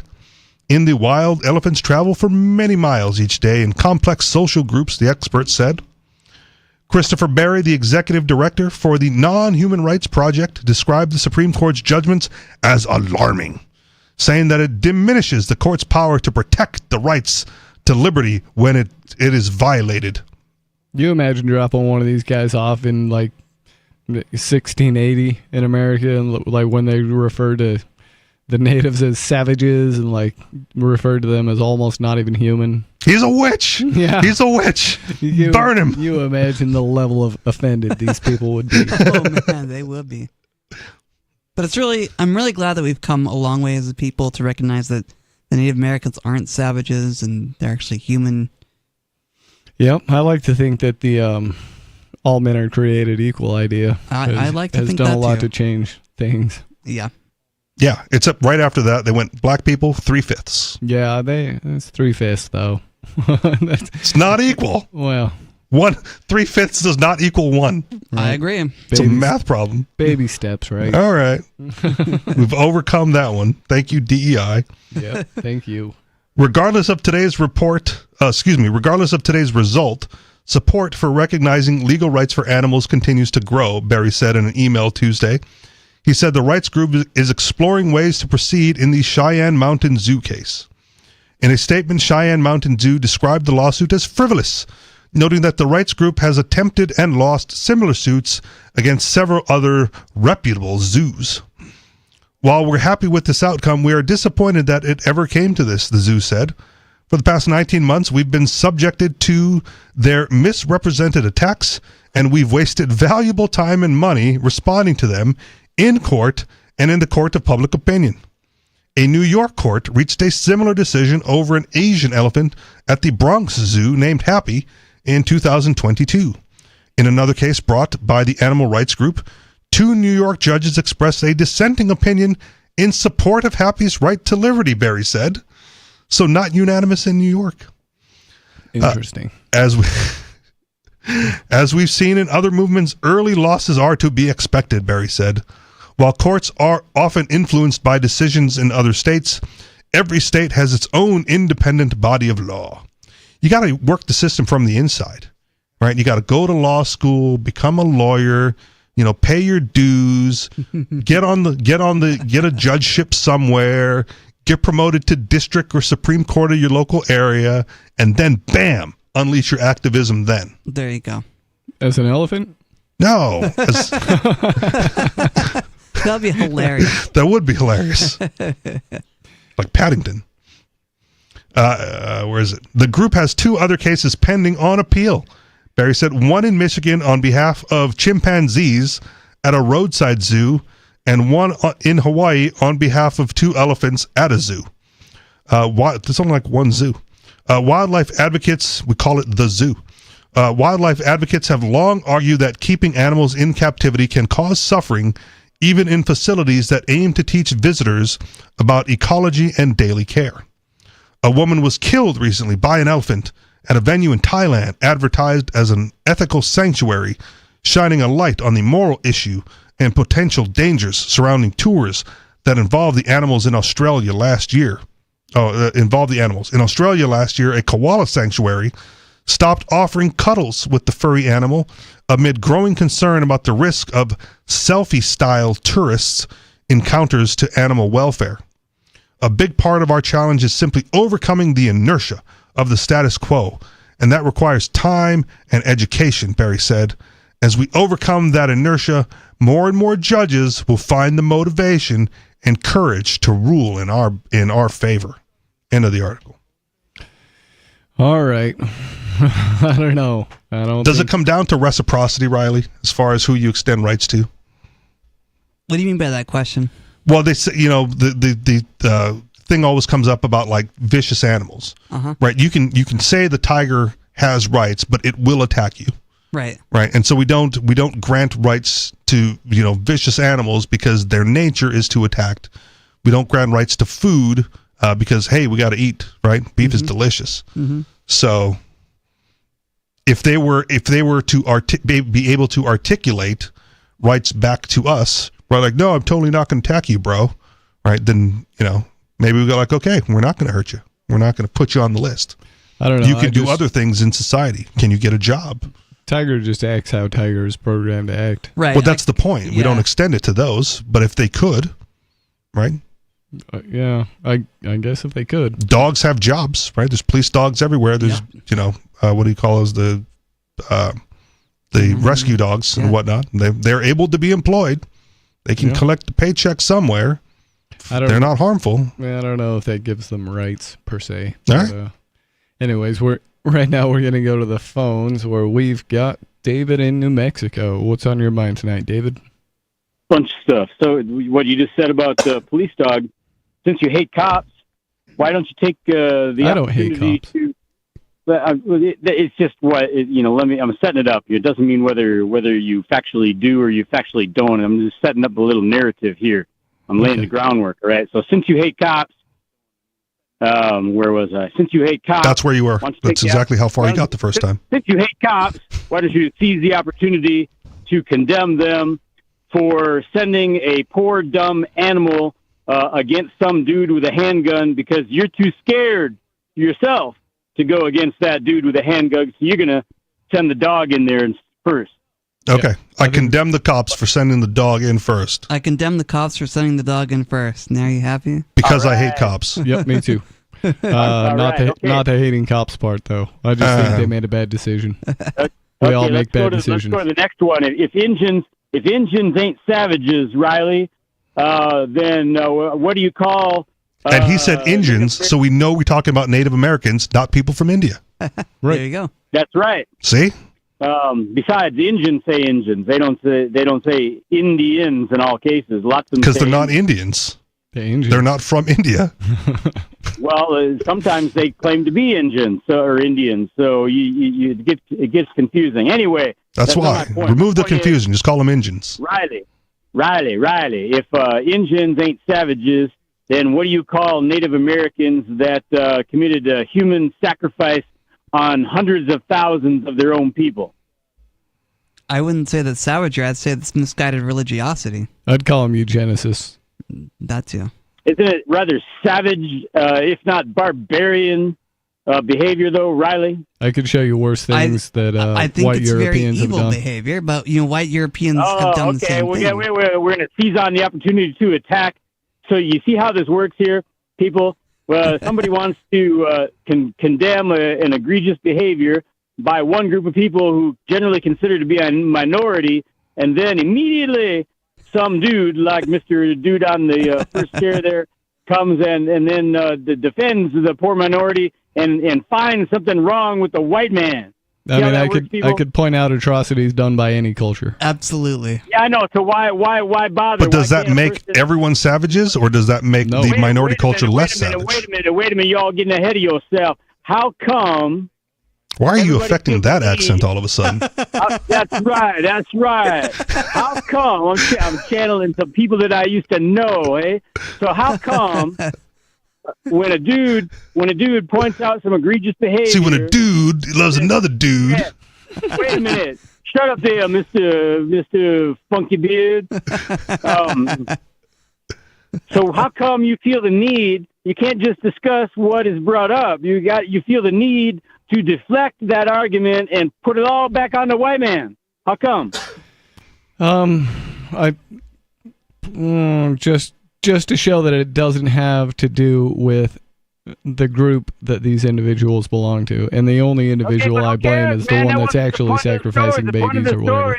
Remember those tests in high school where you take them and you read the paragraph, and then it says, it says, what is the main point of this paragraph? And then you read the paragraph and you check either A, B, C, or D, in some cases E.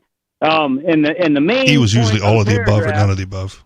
Yeah, that's right. It's been a long time. And so the main point of Take the my word for paragraph, what the question was posed, it was put upon the table that that Riley had previously said that Indians are not savages, and then I put on the table in reply to Mr. Riley that what then would you call a group of people that committed human sacrifice on hundreds of thousands of people? Riley answered you directly. Wait a minute. No. Riley answered you directly. I did. I said they're not evil. They're not but savages. it's not just Riley here on the radio at the table. But I want to make it clear that you asked a direct question of Riley, and he answered you directly, and then you moved on without even responding to his answer. No. You're wrong. You're wrong. You on the radio? Are you on the radio? I hope so. Okay. Well, I'm not responsible for these decisions. That's right. In light of the circumstances, I hope you are not, like you weren't last night. What the hell happened last night anyway? So the presumably there are three, not just Riley sitting at that table. There are two more of you, and then presumably you are on the radio, and there are millions and millions and millions and millions of other people listening. And so I'm not just talking to Riley. I'm talking to everybody who is present in this little forum of yours. But you asked Riley directly. You made sure to use him by name and say, "Hey, Riley, I have a question for you." Then he answered your question directly. Trying to present colorful discussion. He makes a mistake. One, he didn't take into consideration that splitting hairs, beard hairs, Mr. What's your name again? I forgot. No loss. Anyway, Mr. Yellow Shirt. I am Yulaw, and I will be the one. Mr. Funky Beard, Yellow Shirt, I forgot to take into consideration that dude is sitting there and is going to split hairs on everything we say, and so therefore... I'm not splitting hairs. I'm saying you asked Riley a question, he answered your question, No, I did not Stu ask chimed in, and you didn't like Stu's response, and totally disregarded Riley's answer. Mentioned his name. When you address one of us, you're going to get a response from the person you addressed. Exactly. That's just courteous. Well, that would be nice, except I got a response from the other two of you, too. I didn't answer you at all. Well, I'm curious, David. What? Back onto the subject that we were originally speaking. Are you also questioning? Do you consider Native Americans savages? Let's see. Well, it would be fun to go down that road, but unfortunately, presently they don't really qualify as savages, so no. Okay. So you also would not call them savages? Not presently. I said presently. You remember I used the word presently? I do. Thanks for the call, David. If you didn't get in tonight, you can call us on Saturday. We'll be back. We should be here. Phone number is 603-283-6160. This has been Free Talk Live.